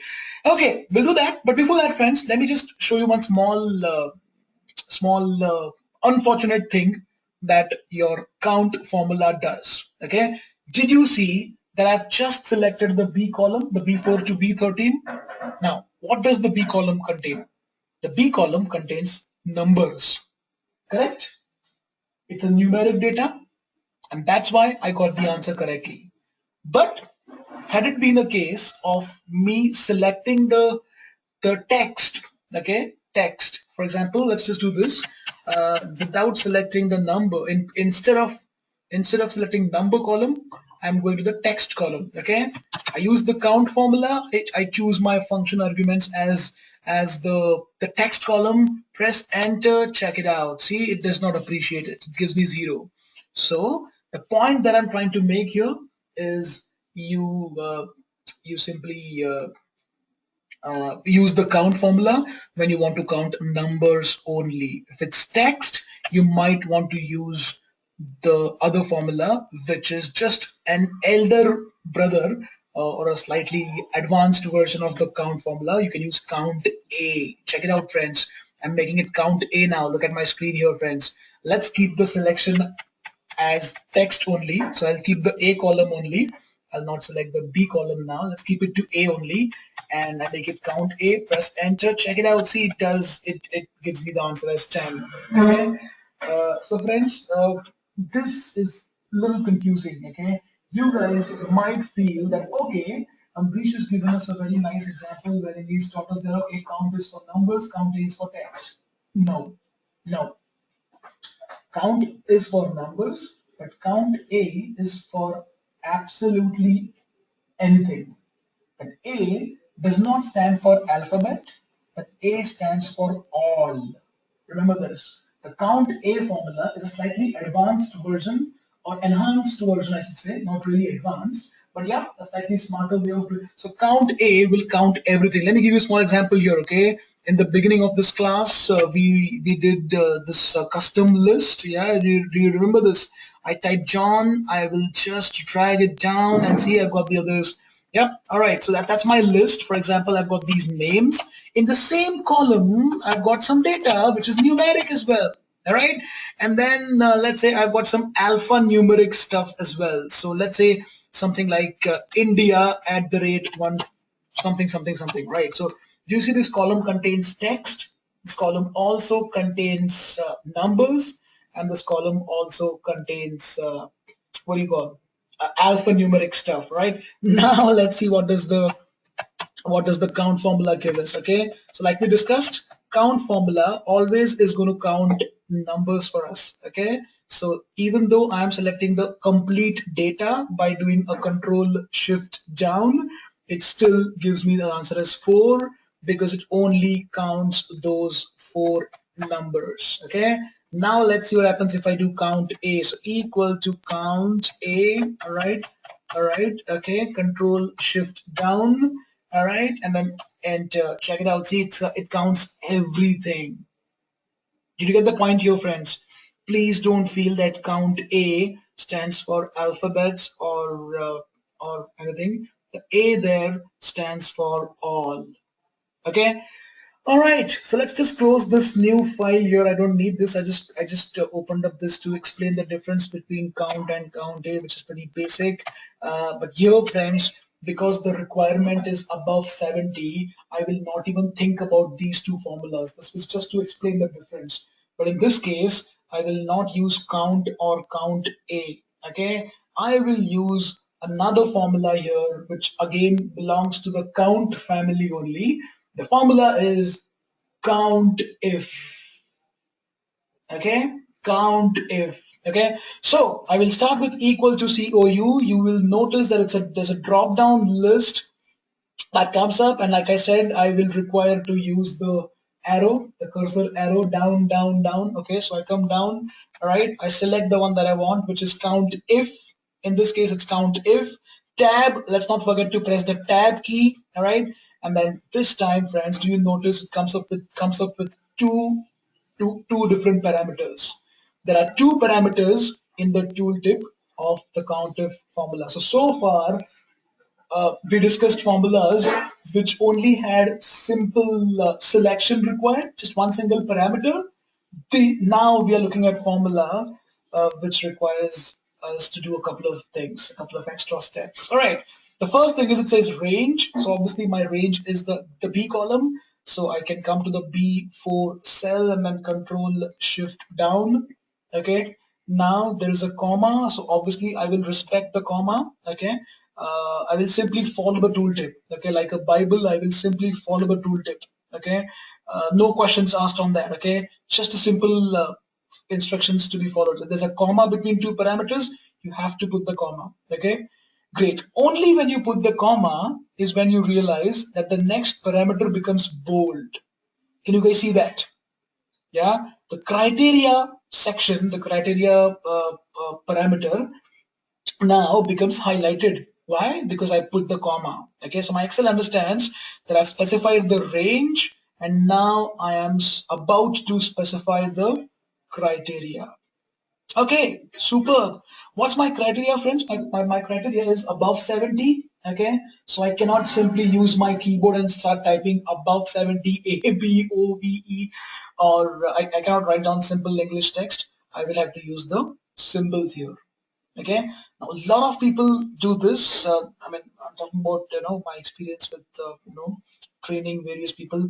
People have this habit of typing the symbol like this, which is okay, which is fine, and then they type the number. So 70, so more than 70, that's fine. And like Ambrish has taught us, we will not close the bracket, so that's fine, absolutely fine, no problem. Brackets can always be ignored if it's the last bracket. It's the I mean, if closure of the bracket is the only thing remaining, then you can always ignore that. So press enter. That's it. That's fine. But check it out. See, it gives you an error here. See, don't worry. When you get this error, generally I think you guys go to escape and you go to Google and you you try to find out the answers.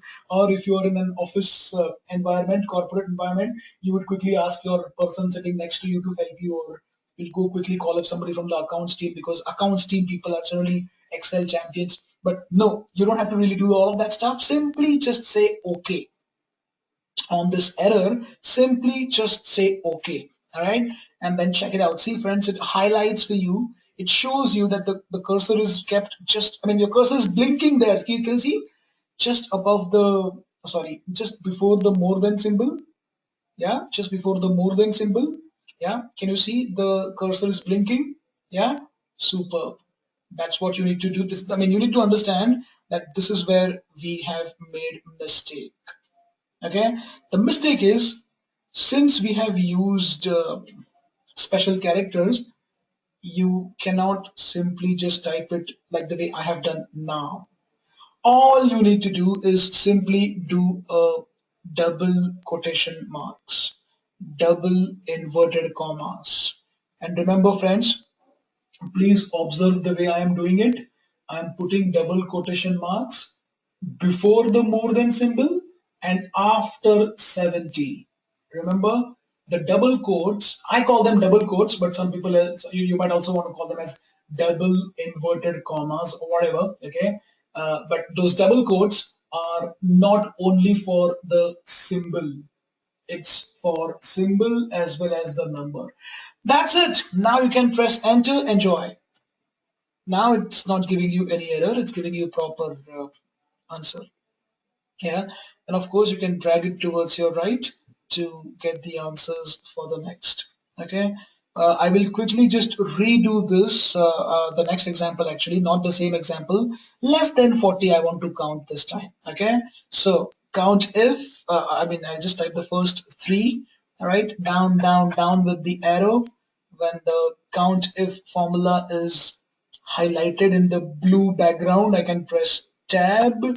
Okay, it asks me for my range. My range is the B4 cell, and then the control shift down, comma. It says criteria, double quotes, less than 40. Okay, double quotes. All right, double quotes. Okay, now I okay, by mistake. I pressed enter even before giving the second instance of double quotes. So it says we found a typo in your formula and we've tried to correct it. I'll say yes, I would like to accept the correction. I'm fine with what you guys are suggesting. Superb, I'll say yes, and it gives me the answer as 0. All right. But do you see they have put up two different double quotes here? Okay.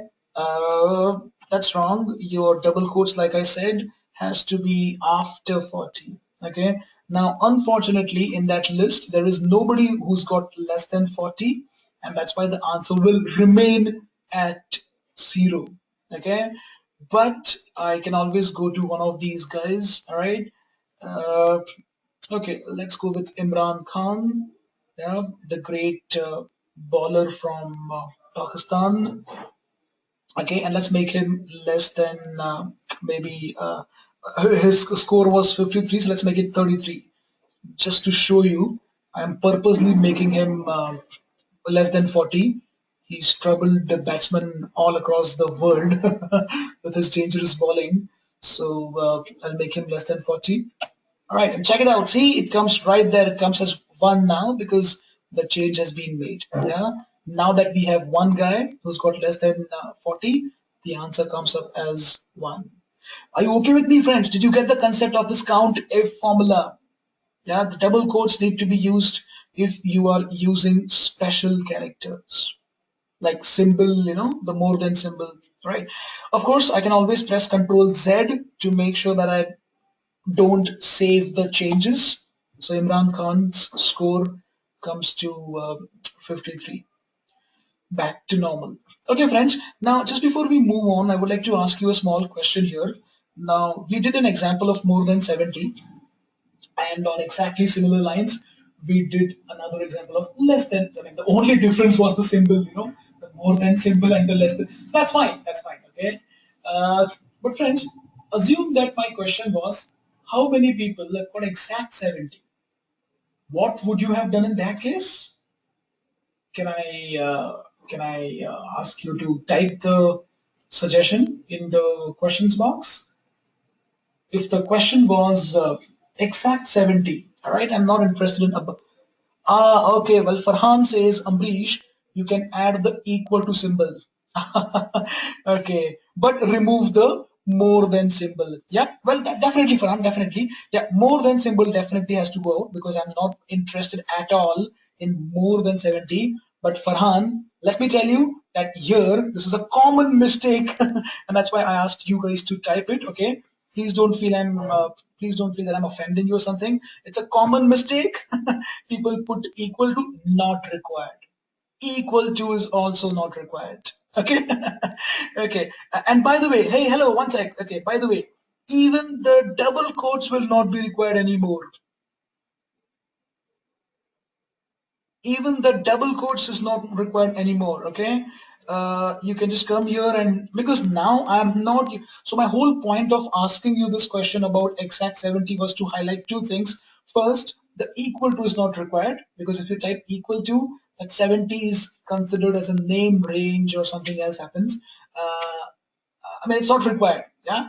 And now that you are not using any special character at all, you don't have to put the double inverted commas as well. So that becomes your actual formula, and enter and see, check it out. See, it will become 70 because there's nobody in the whole column who's got 70. Okay.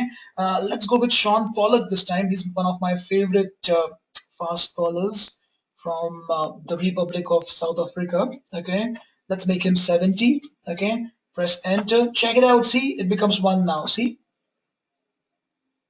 all right. Yeah.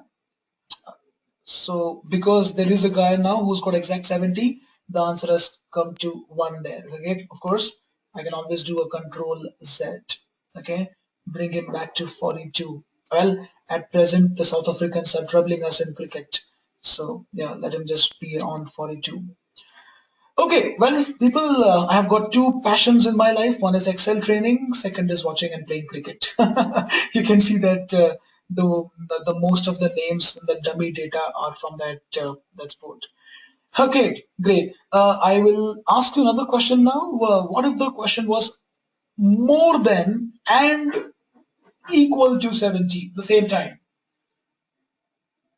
Now, this is a pretty straightforward thing. If my question is more greater than or equal to 70, then I can simply come here, start off the double quotation marks, the more than symbol, the equal to symbol also. Absolutely right, Farham. This time you're back. You've nailed it. Perfect. Yes. No, no, it's not perhaps, it is right. Yes, yeah. I hope the others also are okay with me and the Farhan suggestions. Yeah, it would have been nice to let others see what one person is typing. Yeah, But since that's not the case, I'm just speaking out what Farhan has typed. So Farhan has typed exactly what I'm doing here, more than as well as equal to 70. And of course, you put everything in double quotes and that's it, press enter. And then now the answer becomes 3. Okay, so the double quotes will now apply because you are using symbol. Okay, before we move to the next formula, I also want to highlight that the double quotes have to be used also when you are dealing with text. Okay, coming back to that same example again, I know I can just okay, let's just open up another file here. Okay, uh, okay, John, all right, and then drag it down. So I've got multiple instances of John, and now I would like to count how many instances of John are there in this data. Okay, this is a very simple example. Okay, count if equal to countif. All right, my range will be this, so I go with John, control shift down, put the comma, let's not forget comma. Okay, uh, and comma, just a minute. Okay, charging, sorry friends, but yeah, okay, yep, okay friends, sorry, I was asking one of my family members to just put the charging off. All right. Uh, okay, great. Yeah, comma. Yeah, let's not forget the comma. And then now when it says criteria, here also I will just okay, John double quotes. All right, press enter. Check it out. See, I get the answer as 2. Yeah, so my whole point of doing this activity in the separate file was to generate that list and show you that the double quotation marks, the double inverted commas are required also for text, not only for the more than symbol or the less than symbol. Okay, all right, let's come back to the training file. Okay, of course friends, you can try all of this stuff in your own data also. Okay, all right, TK. All right. Now, friends, my next is between 50 and 75. So in this case, I would like to find out how many people are in the range. Now, unfortunately, there's no formula called as range or something. Okay, see, if I type equal to RAN, there's no formula that comes up with, or there's no formula for between. See, if I type equal to BET, no, there's none, all right? Now, friends, let's take a very simple example here, okay? I was doing, I was doing, sorry, I just need some place to write down something. Okay, I'll just open up Outlook. Outlook is also one of my favorite applications. Of course, not as much as Excel, but yeah, I teach Excel a lot, but I use Outlook a lot. Okay, so friends, now our question was more than 70. So it was just a case of one number. Okay, so just one number. Okay, that's why we used count if, because just one condition was there. Then we took up an example of John. There also we just had one text. Correct? I hope you can see what I'm typing here, friends. Okay, I hope you can see this in my Outlook. Okay, sometimes when you navigate away from a window, it becomes difficult for the others to see. So can you see my Outlook, what I'm typing here? Okay, the new mail in my Outlook. Okay, so count if, right? So I used count if because I just had one number, one text, just one condition, right? But remember, what we are about to do now is a case of more than 50 and less than 75. More than 50, less than 75. Correct? And that's why, friends, this time I will not use count if because I have got two numbers. I will use count ifs. People, are you okay with me? All of you? Yeah, let's just use count ifs here. Okay, this is the formula which we are going to use now, the count ifs. Okay, please remember there is s in the end. Okay, can we proceed? Are you okay with me so far? Right, let's just go back. Okay, so I come here, equal to count ifs. All right now look at the screen here. Look at the very first parameter. Always follow the tooltip. Okay, you may be a champion with respect to Excel. but you are always recommended to follow the tooltip. You may be a very good driver, but it's always recommended to wear put on your seat belt when you're driving. Okay, so here also it's always recommended to be on the safer side to follow the instructions given in the tooltip. So it says criteria range 1. Okay, my criteria, though it says criteria range 1, I just need to understand that it's asking me for range 1. Okay, it's asking me for range 1. So I will just go back to my column, the B4 cell. All right, control shift down, comma, it says criteria 1 now, so I'm just following the tooltip. Double quotes, more than 50, double quotes, comma, again. All right, and now friends, do you see there's a square bracket? Okay, the square bracket means that that particular parameter is optional. All right, so meaning, let me just give you a demonstration of what I mean by optional. If I put an enter here, if I put an end to this formula right here, okay, it still gives me the answer of more than 50. You got the point? That's what I mean by saying that that parameter is optional. Okay, it says criteria range 2. So again, please remember, this is a very important point. People don't generally understand this. When it says criteria range 2, you will have to select the whole range again.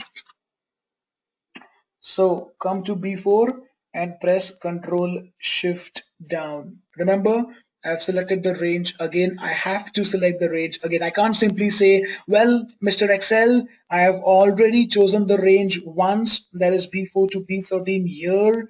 When you asked me for criteria underscore range 1, now again, why the hell I have to do it? Well, Excel will say, simply follow my instructions, no questions asked, right? Okay, next there's a comma, so I put the comma. Now it says criteria 2. Remember, when it was asking us for criteria 1, we put up more than 50. Now for criteria 2, we put up less than 75, double quotes. Yeah, oops, you have to put double quotes, don't forget that. All right, double quotes, and that's it. And like I've always been saying, last bracket can always be ignored. So just press enter and check it out. It gives the answer as 5.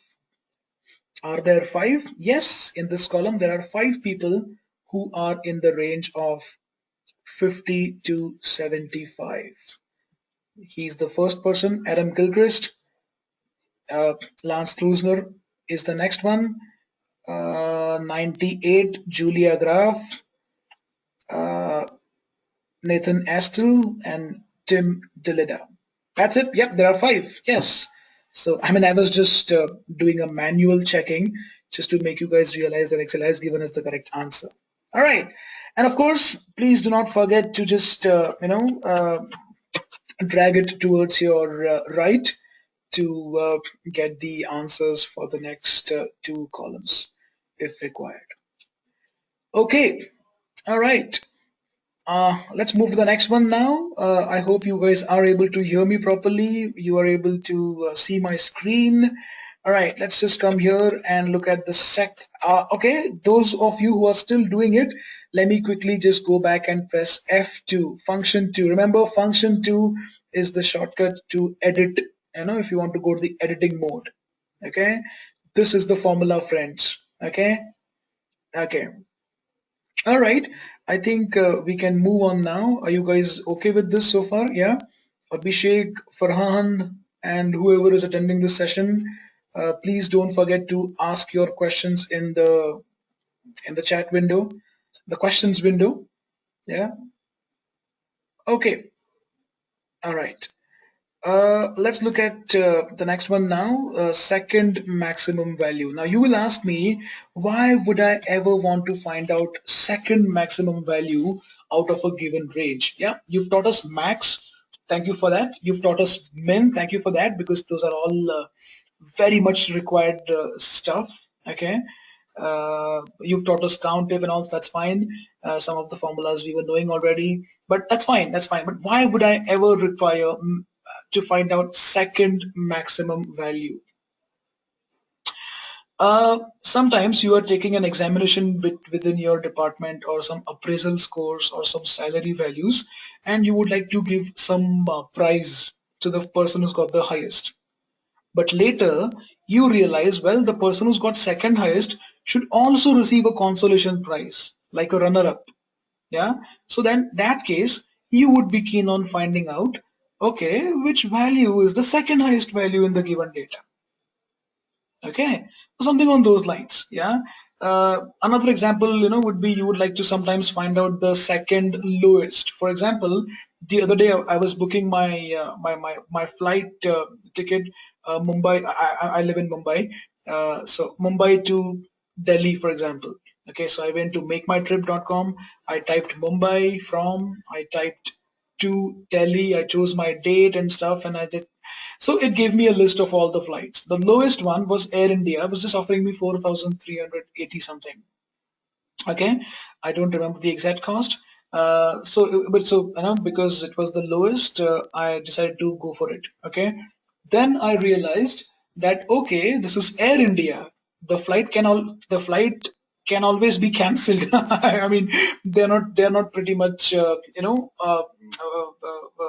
do you call punctual with their departures and all. I'm sure you guys must have also noted. So I said, okay, well, let's see which airlines is offering me the second lowest price.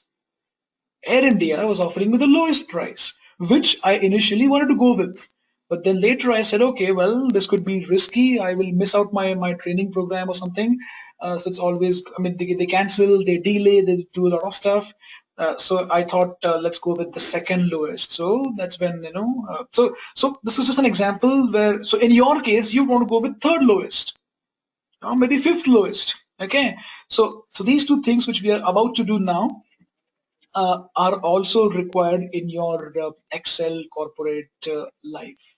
Okay, so friends, for second maximum value, I will use a formula called large equal to LAR and then just tab.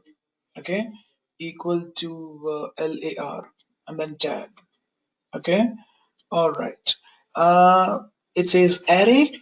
Okay, that says comma, and then this says k. So in place of array, I will again select the whole data, the the whole column. Okay, Control Shift down. Please don't forget that comma. And yes, now friends, it's asking us for k. It's asking us to specify k. All right. What do you think is k here? Remember, what's my question here? My question here is second maximum value, correct?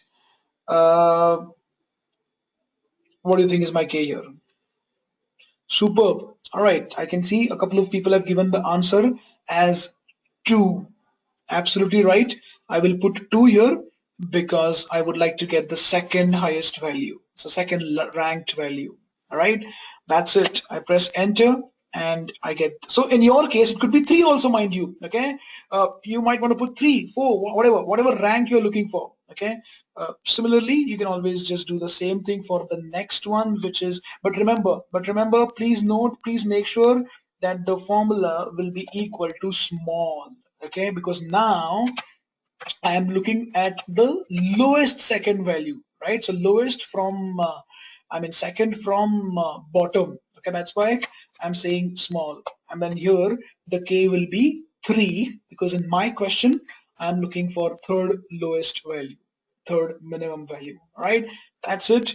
And I can always select the two of them, and I can always do a control R to copy the formula towards my right hand side, or I can just drag it towards my right. That's it. So friends, I hope you're okay with this. Farhan, Abhishek, Abhishek, your name comes up as Abhishekh. Is that how you pronounce or spell your name, or is there a mistake in the in this interface? It should be Abhishek, right? Shek, right? Uh, okay. So it is the correct spelling. Oh, okay. All right. So you spell your name as Abhi, Sekh. Oh, okay. All right. Okay, all right. I think we can now go to the other sheet. But before we do that, remember I said Control A. Yeah, when we begin the session, I mentioned about Control A. So yes, if you select any one cell of your choice within the data, and if you press Control A, it selects only that much portion. Okay, and if in the name box, can you see it highlights C17? The reason that it highlights C17 in the name box is because that was the active cell. The cell which is C17 was the active cell before I pressed Control A. Yeah, let's try it on. Okay, let's go with Sanat Jayasuriya this time. So I click on A6.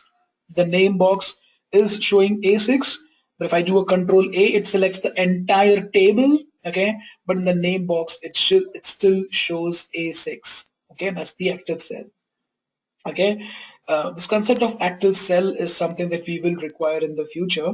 So wherever your cursor is placed before the Control A is your active cell. Okay, if you're not doing a Control A, if you're just keeping your mouse on one of the, so Rahul Dravid. Okay, Abhishek is from Bangalore, so Rahul Dravid would bring a smile to his face. Rahul Dravid is from Bangalore as well. So if I select Rahul Dravid and if I only select that, then it still highlights A7 because that is my active cell. So whatever you have chosen is your active cell. If it's a multiple cells that you've chosen, then the first cell is your active cell. Okay, all right. Now, so Control A is the shortcut for select all. Now, if you see, I kept my mouse on the cell which contains 63, which is C12, and then I did Control A, so it does highlight the whole thing, right? Control A one more time. If I do Control A, so do you see it selects the entire sheet, the whole sheet. You see, so if you keep your mouse within the data, and then if you wish to select the whole sheet, it should be Control A choice. Okay. Now, friends, I would like to ask you a small thing. Of course, if you keep somewhere outside, okay, look at my screen right now. It's a pretty basic thing. If you keep your mouse somewhere outside, and then if you perform a Control A, obviously it will still select the whole sheet. But if you keep within the data, then you are required to do Control A choice. Okay, great. Friends, let me ask you a question. I would like to highlight all the cells in this Excel sheet, okay, which contain a formula. Could be any formula. All the cells containing any formula, I would like to highlight them. What do you think we can do? Any idea?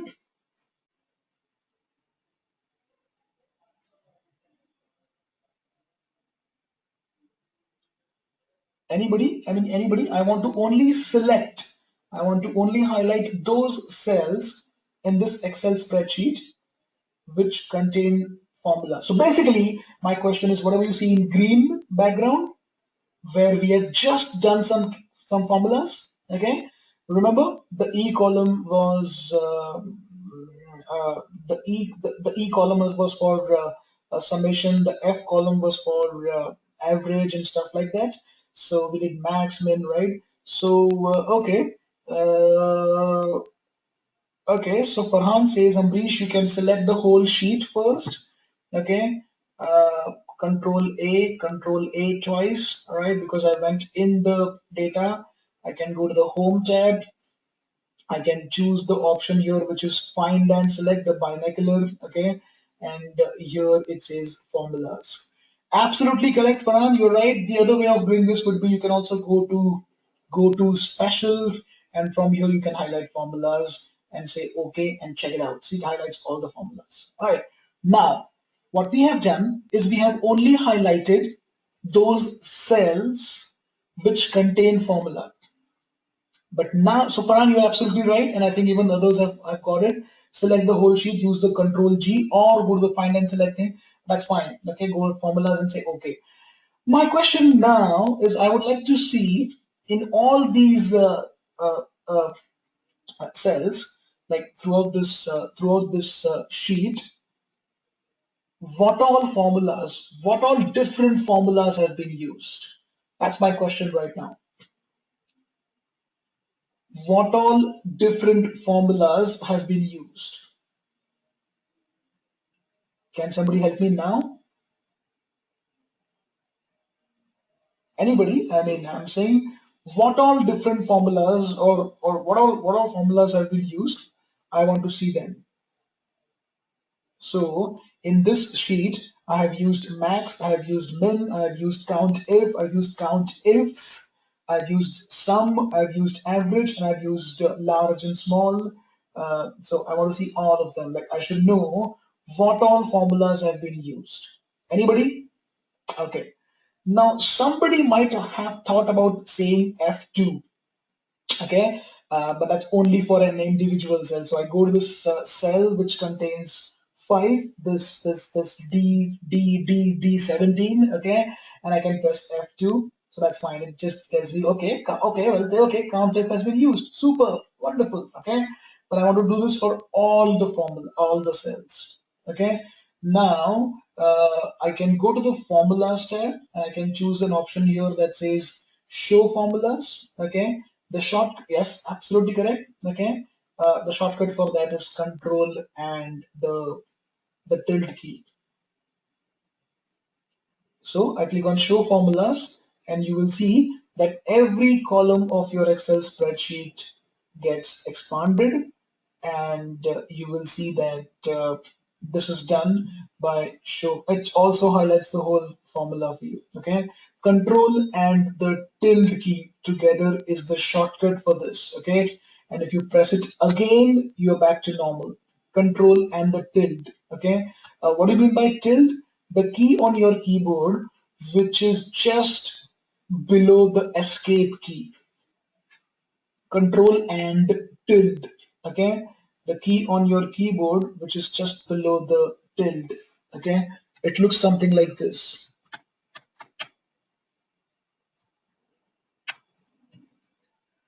Yeah, so just press the control key and that key. Okay, uh, anyway, so that's you can go to the formulas tab as well for that. All right, great. Okay, all right, friends, now I would like to only highlight those cells in the E column which are above 200, for example. Okay, uh, anything above 200 should be highlighted in the color of my choice. Okay, right now you see there's a background green color throughout the E column because that's how I had kept the sheet. But I can always use conditional formatting to highlight specific cells. So let's do a control shift down here on the E column from 142. I go to the home tab, I go to conditional formatting here, I can say highlight cells rules, and I can say greater than.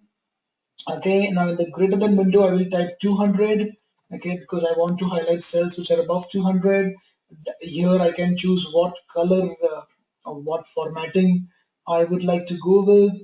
If I don't like any one of these, okay, right now I'll just be happy with light red fill and dark red text. Okay, I'll just be happy with that. Okay, but of course I can choose I can choose any one of these. Okay, and if required, I can also go to custom format to choose a specific color of my choice. I can go to the fill tab here. Okay, but anyway, right now I can just be happy with light red fill and dark red text, and that's it. I say okay, and it's done. So all the cells which are above 200 are now highlighted. That's conditional formatting. Okay, now again, friends, I would like to find out all the cells in the sheet where conditional formatting has been applied. So I can select just okay, so Control A. I can go to the find and select. Of course, I can go with here. Okay, see it says conditional formatting, right? Or I can use go to special and I can choose conditional formats from here. Okay, so I think yeah. See, it highlights the whole column for you because the whole column is where we have applied conditional formatting, right? We have not applied only for though the highlight is only for these two cells. It is the entire column where we have applied formatting, so it highlights the whole column for us, E4 to E13. Okay, super. All right. Now friends, let's go to the next worksheet by either the mouse click, just click on logical formulas, or you can just use the control page down shortcut. Okay, control page down. All right. Now friends, if you notice, the data becomes slightly bigger. Okay. So far we were working on a slightly simpler data, but now it's become slightly bigger. Okay. I would like to talk about this logical formulas here. Okay, logical formulas means the if formula, basically the if statement. Okay, I've been given a company data. Okay, again it's a dummy data, and remember this is the data which we are going to use for a lot of other examples like for filter, sort, pivot reports, lot of things. But yep, okay, I've been given this 100 rows of data, 9 columns, I believe. Yep, 9 columns, and I would like to now apply the if formula here. So let me give you my requirement here. Okay, let's take a scenario that you are the HR manager, or you're the training and development manager, and you would like to put your employees for some training, Excel training, for example. Okay, but your requirement is the Excel training is only for the people of admin department. Did you get my question here? So in front of the employees who are in the admin department, I should see a text that says Excel training. Yeah, the best example would be this lady here, Katie Nall. She's from the admin department. So in front of her, I would like that Excel training to be written down in the J column somewhere, in the J column. Yeah. Another person from admin, Glenn Maxwell. Yeah. So I would like here as well to show up as Excel training. So that's my requirement. Okay. So I will start off with equal to. I will type if. I will press tab. Now you see there are 3 parameters. It says logical test. That's the first parameter. So far we've seen formulas containing just one uh, parameter or 2 parameters. And now we are looking at a formula that contains 3 parameters. It says logical test. What's my logical test? My logical test is the cell here, which is E4, okay, should be equal to admin. And remember, friends, I will use again double quotes to type admin, okay? The cell here, which is E4, okay, why E4? Because E is the column which contains all my departments, various departments. So E4 should, and why 4? Why have I not taken 1? Why did I not take E1 or E2 or E3? Because my data starts from row number 4. My first formula is getting applied in the 4th row. That's why E4. Okay. So it always will depend on your data, like from where your data starts. It could be E, it could be F, it could be G. In this case, I am concerned about the person's department to put him for an Excel training. So that's why it's E4. Okay, E4 is equal to admin. Okay, and remember, friends, I've put double quotes because it's a text. Remember, I've given you an example of John. All right, so the counting of John. Remember, countive. Yeah. So there also we had put double quotes for text. Remember, double quotes are for text as well as for special characters. Okay, so E4 is equal to admin. All right. Okay, now if you look at the screen, I put the comma. It says value if true. So what should you do if the value is above of admin? I would like my Excel to display Excel training in front of that person. So Excel training, of course, double quotes. Okay, comma. Next it says value if false. So what would you like to show in front of that employee who does not belong to the admin department? I would say I would like to go with blank. Okay, somebody else would say no training. Okay, if it's no training, then I can always use double quotes, no training. Okay, so oops, it became no raining.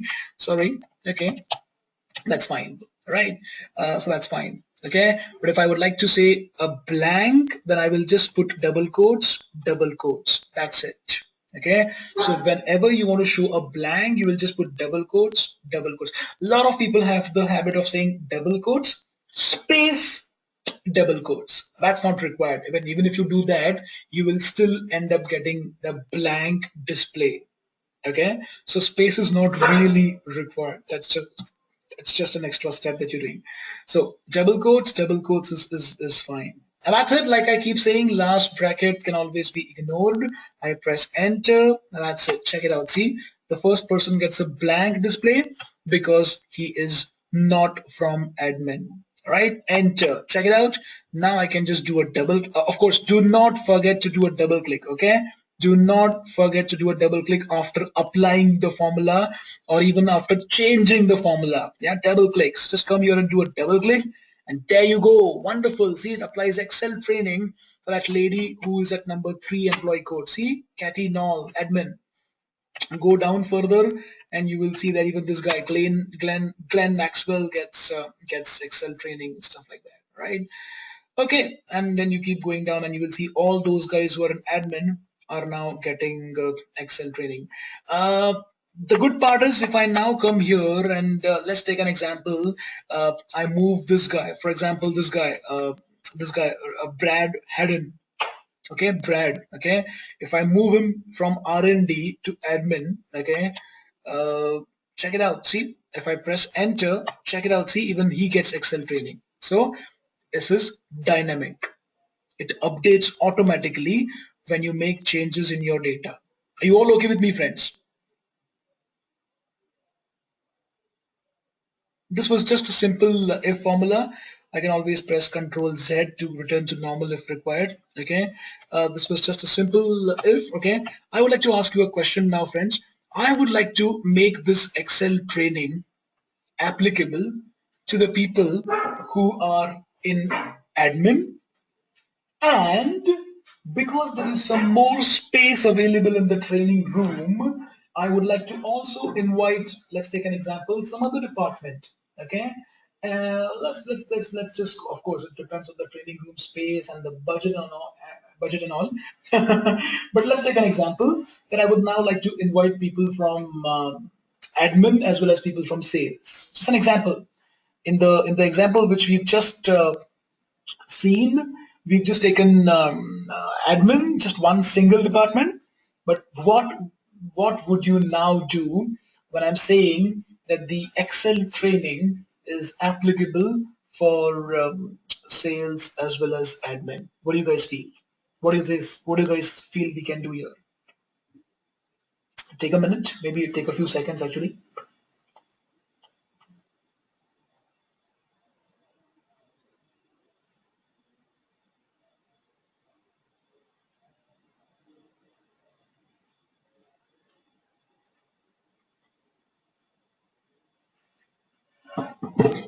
We can use the OR formula is one of the suggestions that I'm getting. All right.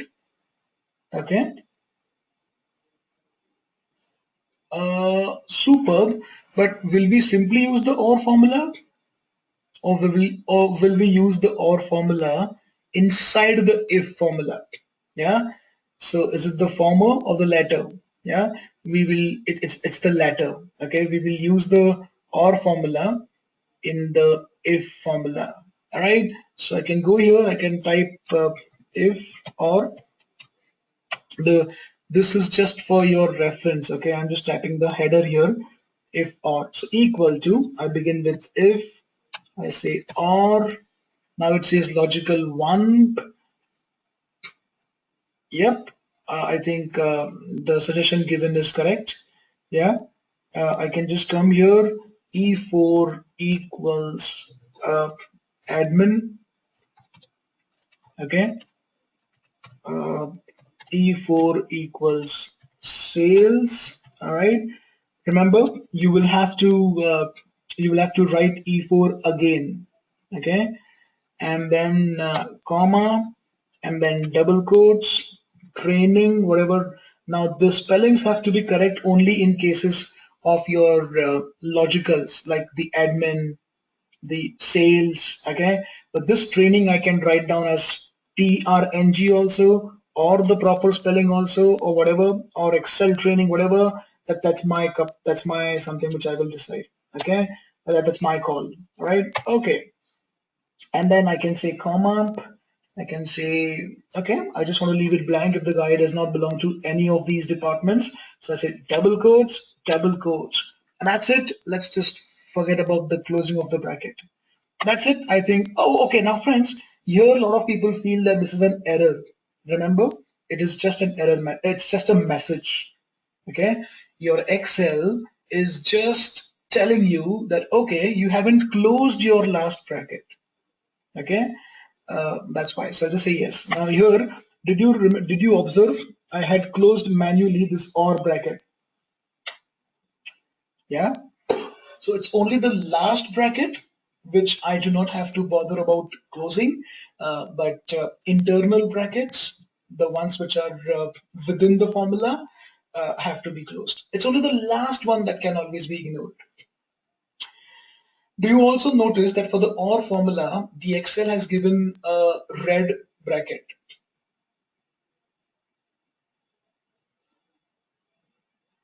Correct? So, it lets the user understand where the formula starts and where the OR formula ends.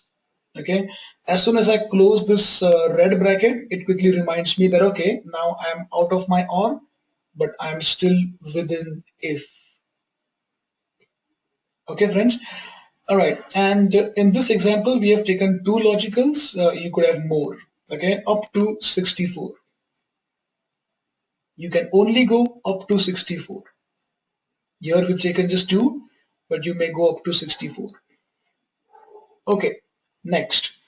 Just in case you're interested, we can also look at a quick example of and. Okay, so if and, all right. Okay, VLOOKUP is the upcoming sheet. So VLOOKUP is something which we will do. So just in case you guys are, looking at the important lookup formula, we'll do that. But I would just like to quickly cover up. So let's take an example. Sales managers are only the people who are invited for this Excel training. Okay, so I will start off with if. I will say if and. Okay. Now here, friends, it's a case of a compulsion here. Okay, the person has to be a sales guy, and the person also has to be of the managerial designation. Okay, so here it's a case of and. The other one was a case of or, because one employee cannot be in two departments like admin as well as sales at the same time. So or is always a choice and is a compulsion. Okay, so that's why we're doing and here. I hope you guys are, everybody's okay with the concept of and versus or, the difference between and or.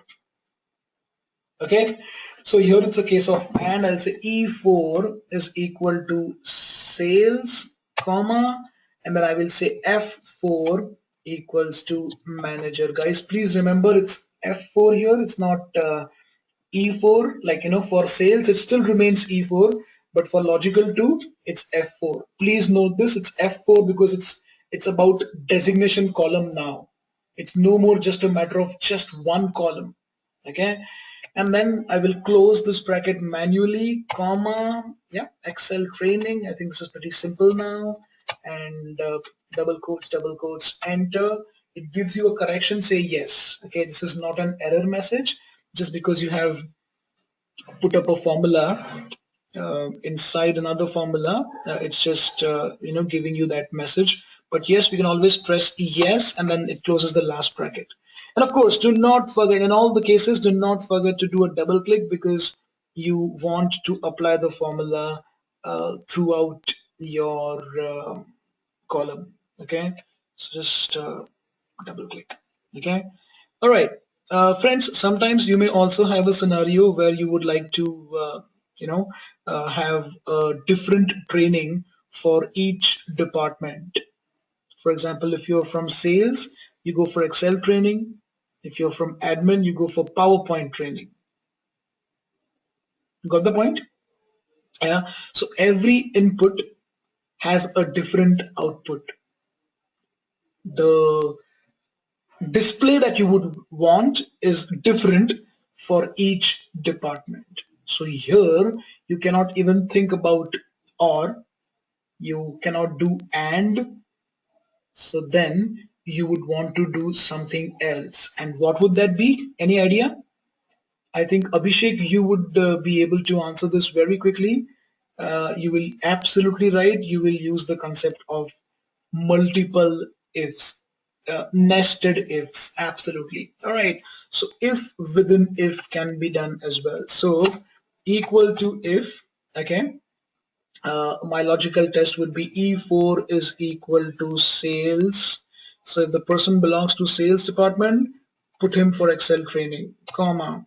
If the person belongs to, let's say, admin, okay, put him for PowerPoint training, okay. Okay. Then, so did you see here, friends? In place of value if false, I am just putting another if formula here. Yeah, first I wrote E4 equal to sales, put in for Excel, then I put the comma, and then when it asked me for value if false, I simply put up another if statement. Yeah, again now for the second time, in place of value if false, I am about to put up another if. So let's take an example. And did you observe the color of the bracket? For the second if here, okay, it gives us the red bracket. For the third if, it gives us the purple bracket. Okay, if E4 equals let's say R&D. Okay, let's say R&D, then put him for what training? Okay, let's put him for Microsoft Word training. So Word, that's one of the most boring applications I find in the whole of MS Office suite. But yeah, all right. So yeah, if the person belongs to R&D, then Word. Again, it's asking me for value false. Check it out. See. Now here I'm saying, okay, if the person is not from any one of these departments, so let's say he's not from sales, he's not from admin, he's not from R&D. So then he is eligible for some other training. So in place of this value if false, I will write other training. Okay. Sorry for the caps lock there, but it's okay. And that's it, friends. Now, so basically for this last value if false, I am not putting another if like I did in the earlier two cases, simply because this other training, this display of other is applicable to all the remaining departments. And that's why I just write double quotes other. Okay, that's it, friends. Now you might be thinking about closing bracket. Okay, and since we've opened up three brackets here, you would say that, okay, I will at least have to close two manually, and the last one can always be taken care of by Excel like we've been doing. Actually, friends, the good news here is you do not even have to close one bracket. You can simply press enter. Obviously, Excel will give you that message. It's not really an error message. It's just giving you a correction.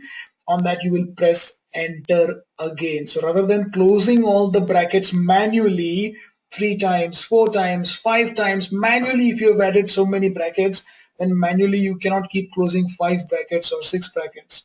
Just press enter twice. Okay, so once it's done already in my case, I'll do the other one now, and that's it. Enter. That's it. The first person gets a display of Excel, and again, you can have up to 64 such, logicals. That's it. Double click and enjoy. See, it's taken care of itself for the whole column. And where the guys is not from sales, admin, and PowerPoint, it's giving the display as other. Are you all okay with me, friends? Please feel free to uh, type in the questions window if you feel you guys, if some concepts are known to you already. Let's not waste time on them. So I think the if formula was known to all of us, but the multiple if was something which was not uh, known to all of you, I believe. Uh, Abhishek, I think, was very much aware of all the stuff that we've covered in the if. Yeah, Abhishek, do you want to give us some really tough example where we can solve this, or any example maybe? Yeah, it's actually 11:23 right now. We just got 7 minutes, so I don't think we can really look into VLOOKUP, but we can always take up VLOOKUP the first thing tomorrow when we start. But friends, please note that for VLOOKUP, you have to remember the concept of F4. Okay, the F4 concept is the referencing concept, which we did in the very first sheet. You press F4 to make something constant. Yeah, the only thing is when you press F4 once, you get $2 signs, so that cell is made constant. In VLOOKUP, when you press F4 against a table, you will get $4 signs. But pressing of F4 remains the same. Anyway, we'll discuss this tomorrow when we do VLOOKUP, but the concept of F4 is required in VLOOKUP. Okay, maybe friends, we can look at another example here in multiple ifs. Okay. Okay, now Abhishek says I can think of an example from my work where we can make different salary brands to analyze in a pivot later. Oh, okay. Well, Abhishek, yes, we can look at the concept of group, GROUP group, while while working with the pivot. Okay, but when you are talking about salary bands, okay, yeah, I know. I was associated with Citibank, so you've got band one, band two, band three, and so band two is higher than a band one, correct? Like in some other organizations like Reserve Bank of India, I think band one is the highest, then band two, and then band three. Okay, but in Citibank it's the other way around. If you're a band one, then you are kind of junior. A band two fellow is a senior fellow than you in terms of resignation. Correct? That's how it is in your city. But that's fine. Yes, you can use the concept of grouping in pivot. Okay. But let me tell you, Abhishek, you can also use multiple if here. Okay, so let's just take an example here. Uh, Simple example here, Abhishek, just to answer your, just to put more light on your thing. So I'm saying equal to if, okay, salary. So it's I4 now. It's no more E4 and F4 because we are talking about salary column right now. So I4 in this case. Okay, so if the salary is above what do you call uh, uh, 5,000, maybe just an example. Okay, then I would like to call that person as band one, just an example. Okay, uh, if oops, sorry, double quotes, comma. All right. Again, I will start off with another if. Okay. If the salary of the person is, oops, I'm sorry. Oh, yep. I should select the proper I4 cell. If the salary of the person is maybe above 10,000, I don't need to put a comma there. It's a number actually. Comma. Okay. Double quotes. Band two. Okay. And then maybe okay. The rest of the guys I can say other. Now this example is something that you might want to solve here. Actually, yeah. Now the problem here is, do you see? In spite of the fact that the first person has got a salary of of more than 5,000, actually it should ideally have shown the answer as other. Okay, I took up a wrong example here. Maybe let's take a real life scenario here. Okay, let's take the same example as Abhishek said. Okay, so just a minute, I'll just open up a place where I can write something. Outlook is best. I'd like to open Word. But yeah, let's take an example wherein and the person's salary is anywhere between 0 to 5,000. I want to put him as band 1. Okay, this will be a slightly complicated example, so it'll be fun to solve this. 5,000 and 1 to 10,000 should be band 2. Okay, something on those lines. I think this is a more relevant example. I didn't specify the groupings properly in the earlier case, so it didn't give me the proper answer. But yes, okay. Let's just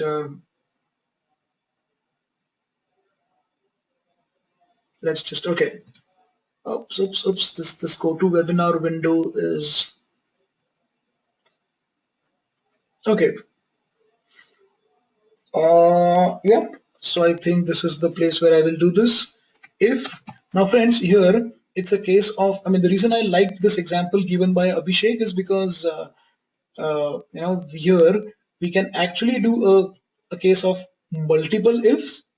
Okay, so which we have done already in the M column. Okay, and we can also use the concept of and. So basically, whatever we have done in the L column and the M column of this Excel spreadsheet, both the things we will use now. All right. So if, okay, if the salary, so salary column is here, okay, but if and, okay, salary is more than or equal to, of course, I mean, I'll say more than 0, okay, comma, again, I take the reference of I4 less than or equal to 5,000. Okay, here I'm using the equal to symbol also, okay, comma, right? Uh, I don't really have to put a comma now. Close the bracket. So I close the and bracket, comma, right?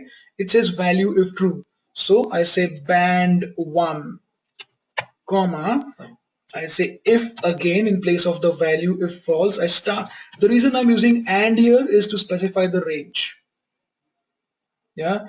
Okay. So I4 again. I hope you're okay with this, all of you. I mean, please feel free to write down in the questions window if you're not understanding what I'm doing with Abhishek's scenario.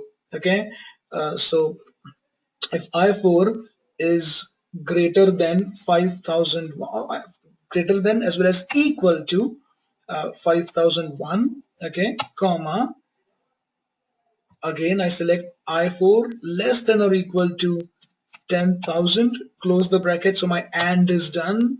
Then I want to say band 2, okay, just an example here, okay, and then finally the rest of the guys can be taken as others, again just an example, right? So can you see, guys, in my formula bar, can you see the whole formula? If your salary is between 0 to 5,000, both figures inclusive, all right, then you are band 1. Okay, if your salary is 5,001 to 10,000, both figures inclusive, then you're band 2. And if you're above that, then it's others maybe, right? So we have used multiple ifs and we've also used and in between. That's it. Press enter. Of course, this Excel is going to give you that correction message, suggestion of closing the brackets. You can say yes. So again, enter. So twice basically I'm pressing enter here. And that's it. See, the first fellow has got a salary of above 40,000. So yeah, it's above 10,000 actually. So that's why it gets the display of others. And okay, let's just make this guy George Bailey, captain of the Australian cricket team.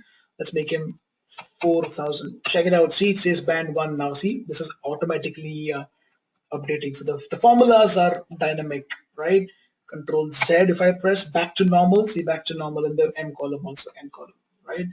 So I think Abhishek, is this what you were? I mean, I mean, have I been able to give an example of something near to what you spoke about? Have I given an example? Yeah. So, so what you were doing in pivot, I mean, using the concept of pivot, we can do this in multiple ifs as well as combination. Of course, in pivot also you can do. And by the way, tomorrow when we do VLOOKUP, again, we will discuss your scenario. So your scenario can be solved in 3 different ways. Pivot, like you said, this example like I showed right now, and in VLOOKUP also. Yes, you can use VLOOKUP to get a display of the band of the employee depending on his salary. Yes, you can do that. Yeah. Okay. So I think, so friends, I think should we wind up the session for today, or do you guys want to go? I mean, go a bit further, or I think let's stick to the time frame, or how is it like? How do you guys want to keep it? Should we stop and should we? Oh, by the way, how was it so far? Did you guys find it useful? Did you learn new things today? Of course, there is a possibility that some of the things which I covered today, you guys were already aware of. But did you learn something new today? I think the concept of partial referencing was new. I think the concept of assigning a name was new. I think the alt equal to shortcut was new. I think, yeah. Some of the formulas like max, min were I think known to you, but I think large, small, all these formulas I think so yeah. So I mean, I would like to I would like you to type and let me know uh, whether it was useful or not. I mean, so that I can drive the session accordingly tomorrow. I may not waste time on basic things which may be known to all of you, or maybe I can go more into the details of some of the base. So I mean, it's your session, so it's your call. Okay, so Abhishek has put up a comment here in the chat window, the questions window, saying the session was good, learned some new concepts, enjoyed the shortcuts. Yep, well, shortcuts are very useful when you work with Excel, PowerPoint, Outlook. The more you use shortcuts, the more your task will be done quicker. The more time you save, basically. Yeah. Okay. Shift F11 is for new worksheet. Okay. That's one of the shortcuts we saw. Control Shift down is for the whole column. But remember, friends, Control space bar is also a shortcut that can be used. So let's say I select this name Johnson and I press Control space bar. Check it out. It highlights the whole column for me. The whole column. So when I press Control space bar, it doesn't really see whether the cell contains some data or not. Yeah. Same goes for a row. It will be shift spacebar.